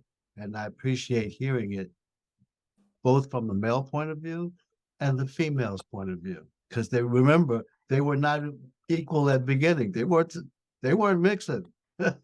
They had to find their way to each other, and they did. Through persistence and through a relationship that kept building and growing because their memory was coming back to the fore, allowing them to share those moments that actually found their way to each other throughout the storyline itself. So here we go. It's good writing. Good writing. Wonderful. Wonderful. Yeah. Thank you, Byron. Thank you so much. Thank you so much. Sure thing. May I Very jump helpful. in? I think Byron has hit on something because when he was talking about the prison of the mind, whether he said it, Byron, you're very, very bright because could you imagine two people? No, think about it. That's what I'm seeing from what you're saying. Could you imagine the first act when you have Leo in that prison, which is obviously not well, your act one is the concentration camp, but what Byron is saying, which I'm seeing, is the prison of what you were saying of what Leo was feeling based on the constrictions of the artist, of the playwright, and you also. I'm sorry if I'm not saying your name, but if I don't close my eyes, I won't tell you my vision. But what Byron is saying, but if there's only going to be two people, then it's really the prison, which I'm hearing you're saying is Leo's prison. And what Robin was saying was that, yeah, he invented whatever. I don't care if somebody stole it. I understand that. I do care. I'm going to say I'll buy it as a lawyer, but as a person to have something stolen, and he had so much stolen, but looking at what Byron's saying, to have, you have your male guy sitting, or if he's a male, I mean, I'm not making any gender discrimination, but you have one person and you have those rails. That's very Byron. You're so smart the way you said that, because she's free. She's not free in her heart, but he's not free, and he was imprisoned. And you were so smart to say that. And if there's only going to be two people on stage and you have to figure out what you can do, I think Byron hit on it, because you're absolutely right. Leo is the one allegedly imprisoned in a more physical, although emotional way. We get it. But the only way to express that, and what Robin said, well, he was imprisoned in so many ways. Now, I think Byron really touched on it, and I agree. You could probably set it up when you get really creative people who just interpret your words and interpret what you're saying. And they could also do the visual, because, some audiences need to see the visual. Not everybody hears. We know that's the world. But I think Byron, in my opinion, touched on something there. That's the last I'm going to say. Thank you, Gail. Thank you so much, Gail. Really, really appreciate that. Really appreciate that. Yeah, I don't know good if anyone comments. wants to make any more comments. There's some comments I'm going to read off. Okay. Let's see. I think Gady, I hope I'm pronouncing that. Gady Reinhold says, Gotti. sorry. I found it interesting that Rosa seemed more affected by the entire life experience. It seems to have hurt her more than Leo. Let's see. Joanne Clegren also says, yes, a split stage, although in two continents, the prism of the minds and the connections. And that is where we were kind of caught up. So I don't know if anyone else, Garland or Adam, anybody else wants to make any more comments? Well, these are all great comments. And, it's very interesting, the prison of the mind, because one of the things that struck me throughout the story was that until the very end, and until the very, very end, when she comes to him and they accept each other for who and what they are, they're both, it's like the interpretation that came to my mind was like they're both still stuck in the concentration camp. They're both still behind that barbed wire, and they haven't touched each other through that barbed wire in 56 years. But now Leo is back at that barbed wire and he's whistling for her, and she's so angry and upset, etc. So much emotion. She's trying not to do it, but she can't resist that call. But they're both still behind that barbed wire. And to me, that was one of a metaphor that just jumped right out at me, And so henceforth, when they do connect for real and she comes back with him, it is quite satisfying, as Byron pointed out. It is quite satisfying, because you do feel they have broken through whatever barriers were standing, whatever barrier was standing between them. They've cut through that barbed wire. So it's very interesting to hear people kind of how they feel about that, and how that's hitting other folks, because it's prison of the mind, concentration camp, same thing. Really, when it comes down to it, same thing. Both emotionally scarring, and both something you're probably never ever going to forget. Right. So very interesting. Let's do we have another comment, Kim? Or No, we have some comments about the first question. Were there Okay. any parts of the story that Yes. were confusing or unclear? Okay. Someone says, I think the play spelled out more than was necessary. The past shadows the present, but we need fewer details. Okay. Rose's initial surprise shock, even of hearing from Leo, was a little unclear, not the acting, but the intro to the initial situation. Nothing was Good. confusing, but this Good. play seemed a little top heavy. I found the use of a phone call is limiting and serves more as a device. The piece works with the characters on stage together. I wonder why we reached out, but it was answered at the end, something that shows he's ill. A slight clue, which the viewer can say, oh. Someone says, no, nothing's unclear. Not anything that stood out. There may be some pieces that need a bit more filling in for some people, but I think if you track the dialogue, you will see what is missing. Flow feels pretty good to me. And then unsure about characters' relationship at first, but became clear as the play moved on. Okay. Wow. Those are wonderful. Those are very powerful. You got those, Adam, right? And of Riding course, they'll away. begin. Great. Great. Because those are all very interesting points. Very interesting points. Absolutely. I'm just I'm trying to remember. There was something else I was thinking. There's another part that I was thinking, but it'll come back to me. Do we have Move to the anybody? second question? Or Yeah, let's move to question number 2. Is there anything you'd like to see more or less of? Anyone like to weigh in on that one? Is there anything you'd like to see more or less of? we do have written responses. Someone says, no, I think details would be filled in by the actors' actions, interactions Okay. on stage. Another response, tell the story from the characters recalling and reliving the experience of the concentration camp and finding out everything personally and exposing it to the audience. Another response, the camp, a connection of what it was like to see a little more of the things he did for her, food, shoes, to connect what he does when he comes to see her. Another response is more characters. Another response, no, don't think so. I think the actors who do this as a play can fill in depth by actions, reactions, even the set design can help. And then the ending seemed a bit quick, maybe stretching out the reunion a bit more. Okay. Okay. Definitely good. All good points. You got those, Adam, right? Thank you so much. I'm really appreciating all of this, everyone. Very strong. That's very interesting, because some folks are like too much details, others are like more detail. It's like, again, trying to find that Goldilocks place, right? Where is the sweet spot there?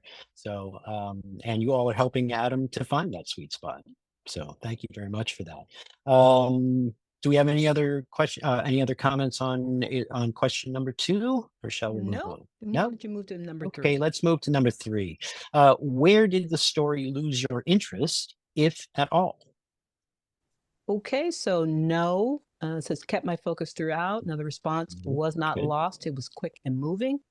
Nowhere, no loss of interest, only wanted more. Okay, excellent. Excellent. Oh, I remember, I think what it was I was thinking about with relation to the previous question. When he tells her that Sophie left him, it becomes clear he lied to her about Sophie. And I was just wondering, maybe her reaction might be, if she might take that. And again, this might be an actor-director thing, that comes out, but I was just wondering if there might be something in there that could, where she might be like, yeah, he's up to his old tricks. Just, I know him, this guy, he never lets me down. Maybe there's something like that, but that was Nice. something that I like popped out to me. And I love the comment about maybe somehow portraying the concentration camp, more what they did, like it, that in my mind brought up an image of them, the two of them at the fence somehow, like we transport ourselves back into time, not physically or anything like that, but mentally they are for a brief moment, maybe back there somehow, so that's something possibly to consider and to play around how, if you want to bring more of that in, and if it will serve the story to bring more of that in, because remember, all of this, as Adam knows, all of this, whatever is in there, has to serve the story. If it's not serving, not one word, not one stage direction, if it's not serving the story and the characters, then it should not be there. So but these are wonderful things. These are wonderful places and areas for you to look at, Adam. Let's move on to question we number have 4. another comment. Oh, sure. Do we have another Yes. comment? I see we've got another comment up, and then we'll go to number 4. Let's see. 1 second. Let's see. Joel Spector says the image of the two of them at the fence was very clear to me. Okay.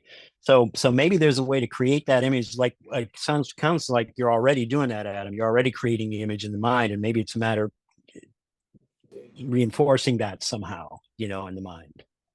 So, because that actually, I even like that better. Let people's minds, put people's minds to work and let their imaginations kick in, because that's part of the fun of being in the audience, right? So, okay, let's move on to question 4. The last question that Adam had for everyone here is, if you were the writer, what's one thing you would change? Okay, we've got several responses. One person says, I want to know more about why they're drawn together now. Is the past an obstacle or an accelerant? Someone says nothing. Depends on the characters is another response. And then the last response is nothing major, just a couple of quips this person mentioned before. So thank you so much for participating in our poll. I know Adam will take those notes. Yeah, those are wonderful. Great questions, Adam. And thank you very much. And it really does help us when the playwriting lets us know areas that they are very specifically interested in. So that's helpful, very helpful to us. And thank you, everyone who jumped in on those questions and shared your thoughts and your feelings with Adam. This is all very important. I cannot overstate the importance of you, the audience members, you, the viewers, the listeners, being a part of this process, especially at this stage. This is a very crucial, critical stage for this piece. This is early on in its development, and it's incredible to see how well developed it is at this stage. That doesn't happen every day. I'm coming to, I've been doing this for a few years. That doesn't happen every day. So that's really wonderful. But like anything, there's always places that you can tighten up and sharpen up. And Adam, much to your credit, you're someone who wants to know, I think you enjoyed that quest, and it's like, and so that's really wonderful. That's great to hear. That's great to see. Do we have any other comments, or anyone else would like to jump up and speak? Is it Gaddy? Did I get that right? Here, you can go on the mic, please. Thank you. Yeah, hi. Hi. This is the first time I've been on this type of a Zoom, and I find it very interesting. A couple of things. First of all, it's very interesting, how these people came apart, and then came back together again here. And a friend of mine, many years back, wrote a film script and filmed it. His name was Steve Besserman. And he made a film about how his parents met at the fence in Auschwitz and got together. And this really happened to his parents, but the difference is that they made it out together to a displacement camp after the war, came to the States, made a wonderful life for themselves and their children, and it worked out for them, And what they got out of it was it made them stronger, And I had an aunt who just died, who was 102. And actually at 101, and she made it with her sister through Auschwitz to the end, and came made it eventually to the States with her family. And she said, it made her much stronger, And so I think that there's something there. And again, I'm not a writer. And I think there's something there. I want to see more kind of, a stronger affirmation of whether, it made them, weaker or sadder or stronger. I'd like to see kind of a little more, more of an affirmation of that. I also felt, and this is just a personal view, that, it ended kind of, it worked out for them at the end, although, he only has a short time to live. I would feel, better with an ending where it didn't work out, because so much of so many people didn't make it through and had horrible experiences of it. My mother came from Poland and lived through all of that and was horribly depressed by it and worried every moment of her life afterwards. My father was from Germany and came out of it, and they went to Israel and fought in the war in 48, and it made him much stronger. So I would just like to see maybe, so that's why, I look at it that way, but I would like to see kind of a stronger, stronger emotional feeling one way or the other. One of the ladies said, it kind of made her cry. It didn't make me cry, and maybe it should make me cry a little more. So those are kind of my comments. But I thought it was wonderful. Thank you so I thought it much. was wonderful. Thank you. And thank you for your honesty. I love that. And it's actually based on a shorter play that I've got where they don't meet. So they basically they call each other. They're both too sick to travel. So they have a little dance in different parts of the world. And it is a much, much sadder, and maybe it is a more realistic ending in some ways. But you're absolutely right. I love to end all of my plays on a question. That's just something I didn't even realize I was doing up until recently when somebody pointed it out. So I'm naturally inclined not to tie it all up and it's a happy ending. There's happiness there, but the reason why I get them to meet is just what was said earlier. I think it was Byron that said it about love winning over in the end, and that's I just wanted to. Do people sit through, an hour and a half and they don't meet up? Yes, it's honest and it's probably more authentic in some ways, but I just wanted to bring a little bit of hope that you can change, those regrets that you've had. It's never too late to make things right. And it's no reason why my ending is any better or different to another one, but that's why I went for it. Sure. And actually the story is based on my grandmother who told me, she used to love telling stories about the Holocaust, and she told me the story about her brother who secretly whispered to his wife, and they met and they moved to Israel and they had the most happy life. And I remember as I think it was about 7 or 8 years old, thinking, I wonder what would happen if they didn't meet. And then I'm 51 now, so it's taken me a while to get there, and write the story of, what would have happened. Sure. That's excellent. Well, maybe there's some room in there to kind of incorporate a little bit of what he's saying here in terms of how the experience of being in the concentration camp, what kind of lasting effect that may have had on them. That's a great point. It's really good. I mean, in my research, I actually ran across some information about that was describing what happened to folks after the war, after they'd gotten out of the concentration camp, and how the figure I read, there was at least 20,000 people who did not survive once being out of the camp. They died because of effects, physical effects of being in the camp, etc., broken heartness, depression, all of that. So maybe there's a little something for you to play with there, Adam. Yep. Beautiful. Thank you so much. Okay. Wonderful. Thank you. Thanks. I'm everyone gonna has just said- say one thing. Go It's ahead. not called playing with it. And I'd be remiss if I didn't. Every person I've ever met who is in their 80s, 90s, and 100s with tattoos on their arms and their chests. So do me a favor in future, with all due respect, never say play with it, because you know what? That is very, very, I adore what you did, but please don't, because I know you didn't say it. I know you said it creatively, but for everybody who has lost people,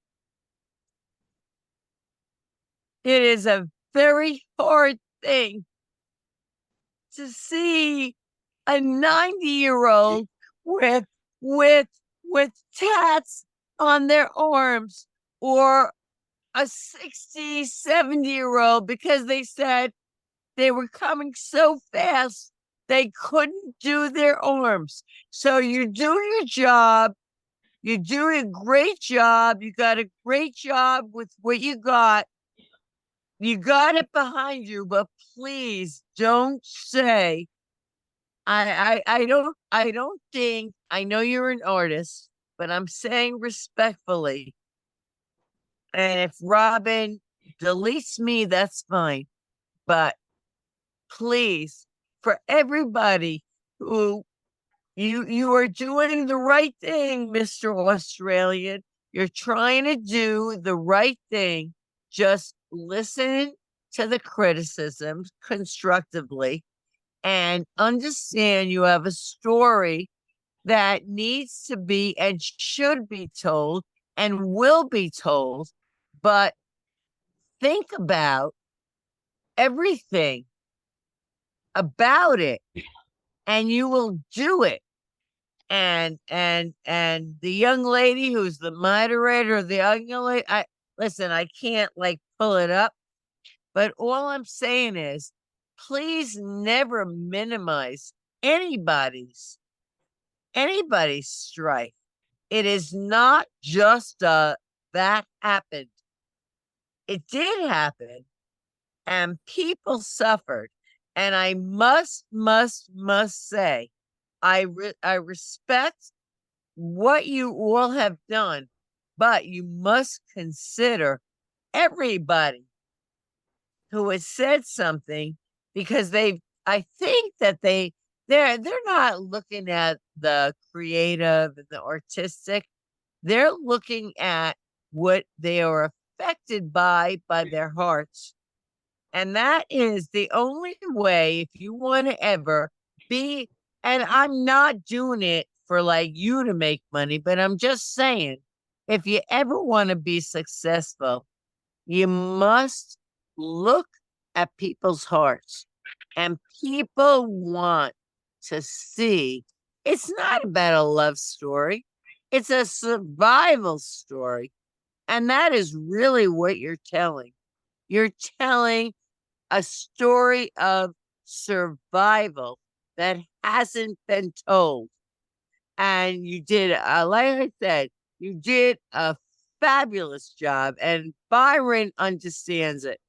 When you've been in the cage, and I'm sure none of you have, but if you've ever been in the cage and deprived, everybody's like, oh, bad coffee. If you've been in the cage and deprived of your rights and your life for even 24 hours, then you will understand, I think, what Byron is saying. And that is what, if you want to have a really big winner, that's what, and I'm not talking about money because I don't care about it, because I care about what you're producing, because you're telling a fabulous story. But tell the real story. Tell the real story and go in the cage, see what it's like to sit with your hands tied behind your back, see what it's like with no food, no water, no nothing, and nobody to help you.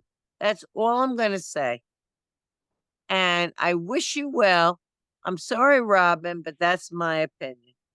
And I love No, you. thank you, thank you. And if I've said something that offends, I apologize. That's never my intent. And I think the best part of the shorter play, which has had I think 25 international productions around the world, and it's won awards thanks to great acting. Like none of that matters. It's been emails from grandparents who have brought their grandchildren to the play. It's been emails from people who hadn't even heard of the Holocaust before and then went to their library and started looking things up. So for me, that is, and the fact that my grandmother, she never got to see it, but she wrote it and she thought it was authentic. Like they're the things that matters most. So what I'm trying to do is capture the heart and the essence and the story and the humanity of that smaller piece and carried it to the big. And you're absolutely right. You're picking up on things that I haven't seen. And this is the first time I've ever heard it. I've been working away in a little room, by myself, and I've handed over to two incredible actors and a beautiful director who brought it to life, but I've never seen it before. So I'm kind of hearing it with you at the same time. So some of the thoughts that you're hearing, I'm going, you know what? I'm hearing the same thing. I agree with you. I agree. So thank you. You know what? I appreciate on behalf of everybody who was so touched as I'm still upset. And that's a good thing because your words touch so much, but you are so talented and you have so much more to share. And I think, and I appreciate what you disclose, and whatever. Everybody believes in who they believe in, but that's fine. But you have a talent, and your talent is to express what your grandma explained to you. And I personally think that you need to just dig a little deeper, and you will. That I'm from Washington Heights. What? We had Hamilton. Okay. So good. Everybody deserves something. And everybody whose lives were sacrificed. We're not talking about today. We're talking about yesterday, even though today is current. And I respect that. But you have that privilege. And I think that you have, as your grandma would say, the sejos. So you have that. Use it and use it wisely and do it and explore it because you're telling, it's like a piece of shell. You're just taking off the little pieces, but you have gold because I don't mean monetary gold, but you have gold of people who have history. And yeah, you could run a short thing, but you have gold in your heart. And that is what you were given. And that is the only thing I can say is that use what you were given because you were given, and please do, because you're absolutely right. I'm still crying because their story is so tragic. But your grandma loved you enough to give you that story. So don't truncate it. Tell it. Tell it. Tell it. She gave you that. That was her gift. Tell it. That's my wisdom. Thank you. Thank you. Thank you, Thank you Gail. so much, Gail. With your help, that's exactly what Adam is in the process of doing and learning how to do. Thank you. Thank you so much. And thank you for pointing that out. It is very important how we talk about things, and we should be very aware of that. And so I very much appreciate your comments, Gail, and pointing out what you pointed out. It's very, very important. And I know Adam has heard you.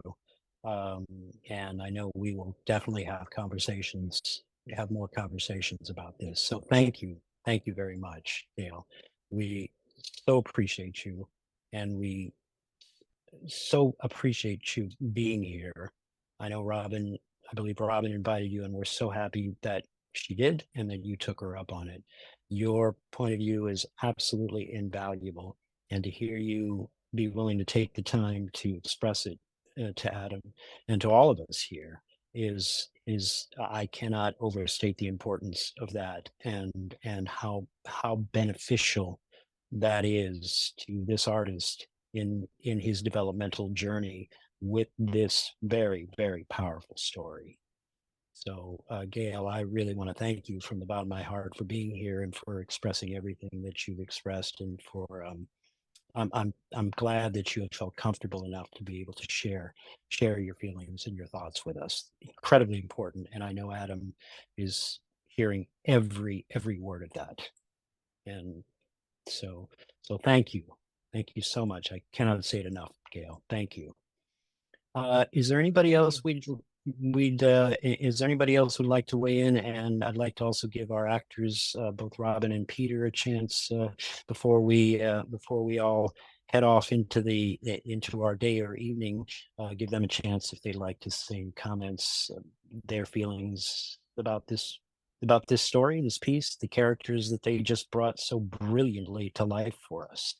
So I'd like to give them an opportunity as well. And if there's anybody else who would like to say something, please put your hand up or put your comment in the chat. So who's it going to be, Peter or Robin? Oh, Robin is still here. She's still here? Did Robin have to leave? I think she maybe had to hop off, but go ahead, Peter. Oh, okay. But Peter. Well, as an actor, I'm looking at first my own selfish, narrow way of looking at it. It's great stuff to play. There's a great deal of humor in it. There's a lot.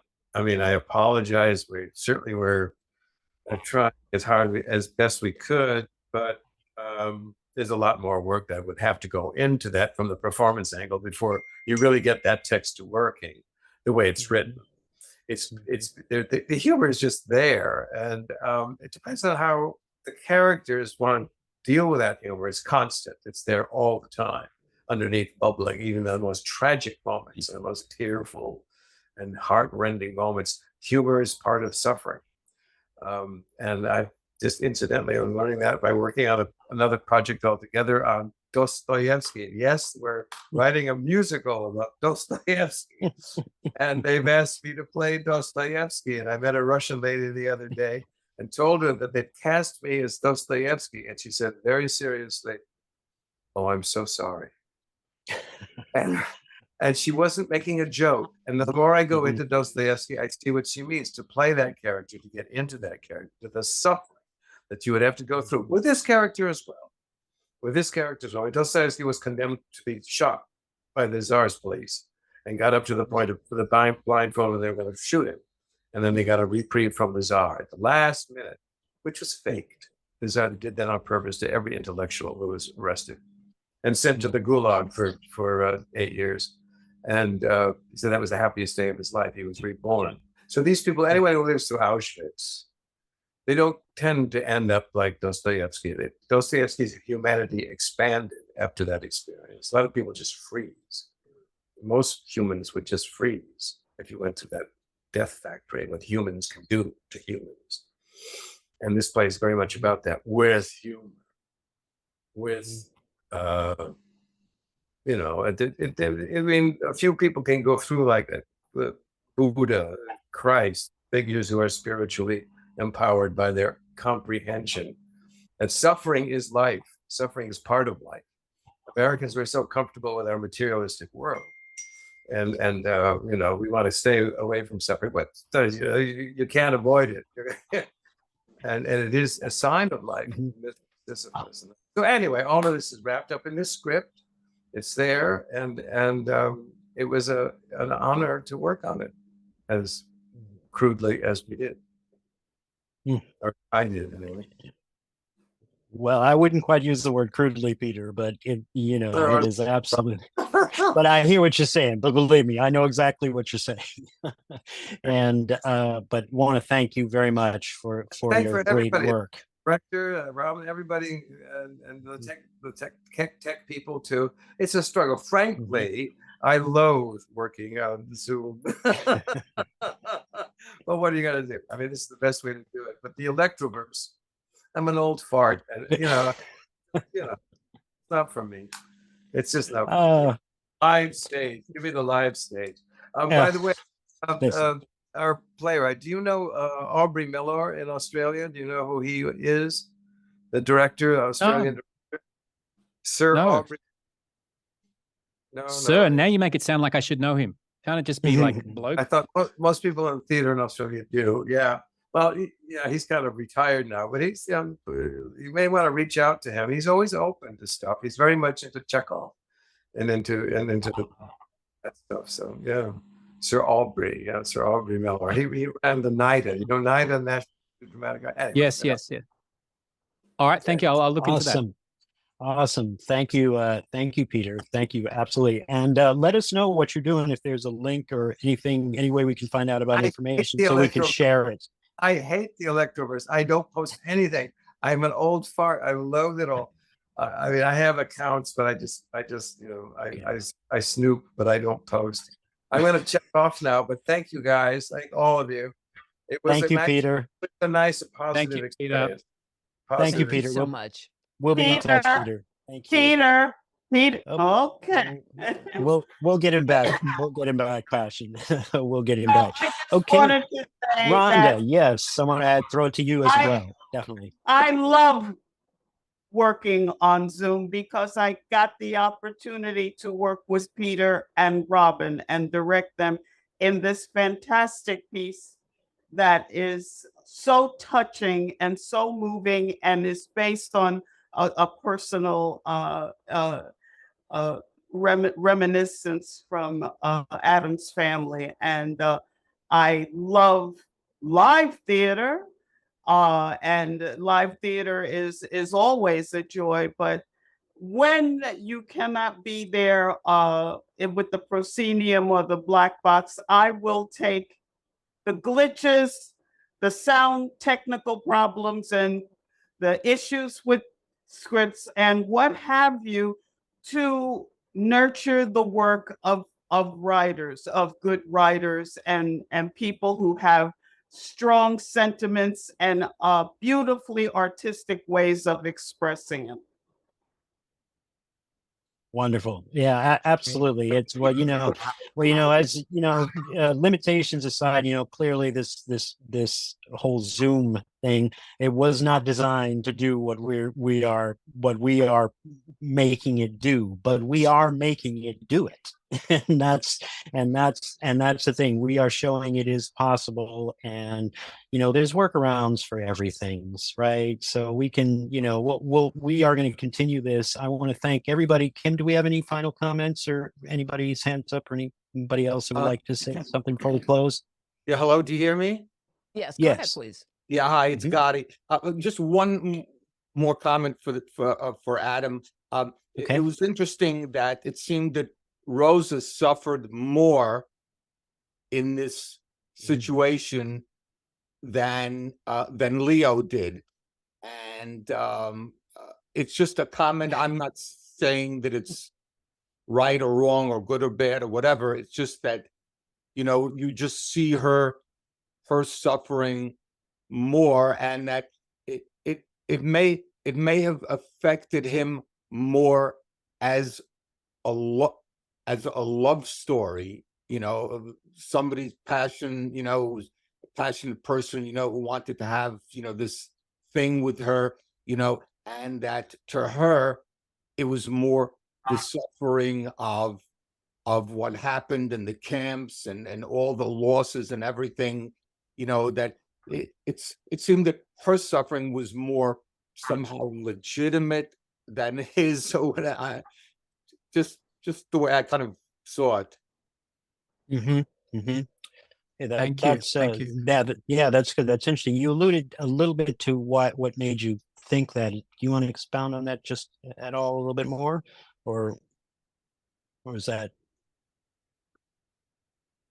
Yeah. I think from my point of view, he's equally suffering, but he's holding it back. He's got a bit of a shield, so it's underneath. So I'm absolutely going to go back and look at the script and just see if it's equal, and if there's things that I can show that's maybe more in his actions or more subtle. But I think there's equal suffering on both sides. So thank you for that great comment.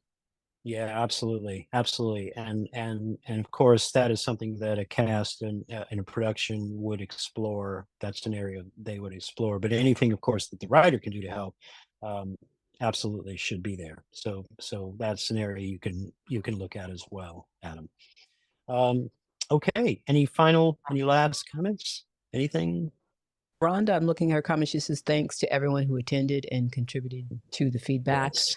We Yes. really appreciate people being here today. There's a lot going on with the holidays. It's a busy time. And congratulations, Adam. We did it, and everybody involved. It's a wonderful experience. Thank you so much.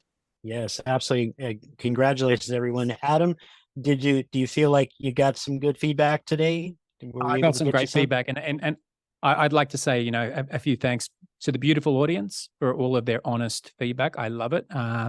Some of that thing, especially what Byron expressed, I'm going to just go back and just watch that 1,000 times, because that's the most eloquent I've ever heard anything written described. So I'm going to steal that and use that for all sorts of things. So thank you for that.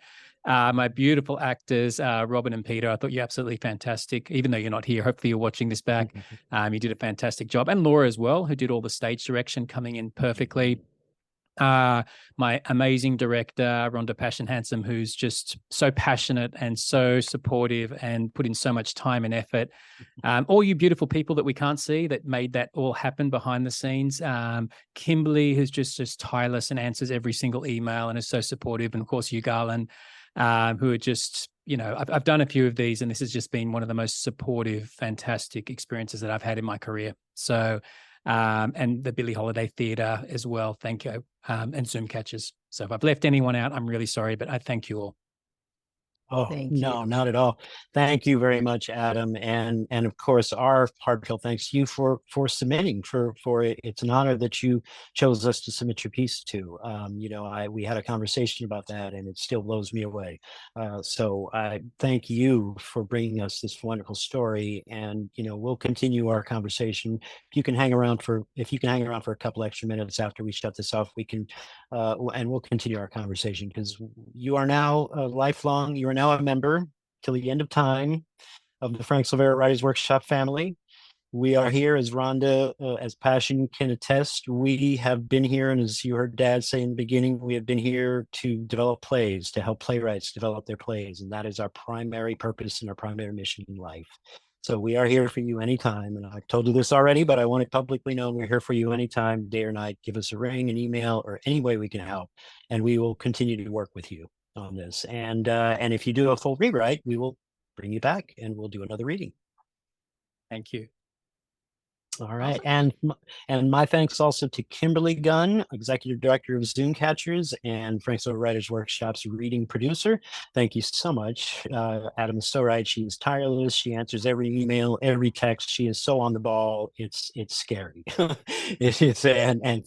I'm so happy that she's on our side. So, and also I want to say a thank you and a shout out to Alicia Foxworth, the Frank Silvera Writers Workshop social media director, for jumping on it and helping us to promote this reading. She is another one who is so on top of things. It's scary, and I'm glad she's on our side. Thank you. Yep, Alicia, you're awesome. Alicia, who is also a wonderful playwright herself, and she produces her own readings as well as an annual playwrights festival, the Brownstone Playwrights Festival. Did I get that right? I think I got that right. And so you can look her up. Yeah, correct me if I'm wrong, Alicia. I want to make sure I get it right for folks. Okay. Brownstone Steps Play Festival in October, every October. There it is, Brownstone Steps Play Festival. You want to support it. She is a wonderful writer herself, very prolific, and is in touch with a whole cadre of playwrights there in Brooklyn and beyond. And so she's doing her part to help develop, and she helps us on the side. She sort of helps us with our social media. So we're glad that she can carve off some time. Thank you, Alicia, a million times over. Thank you.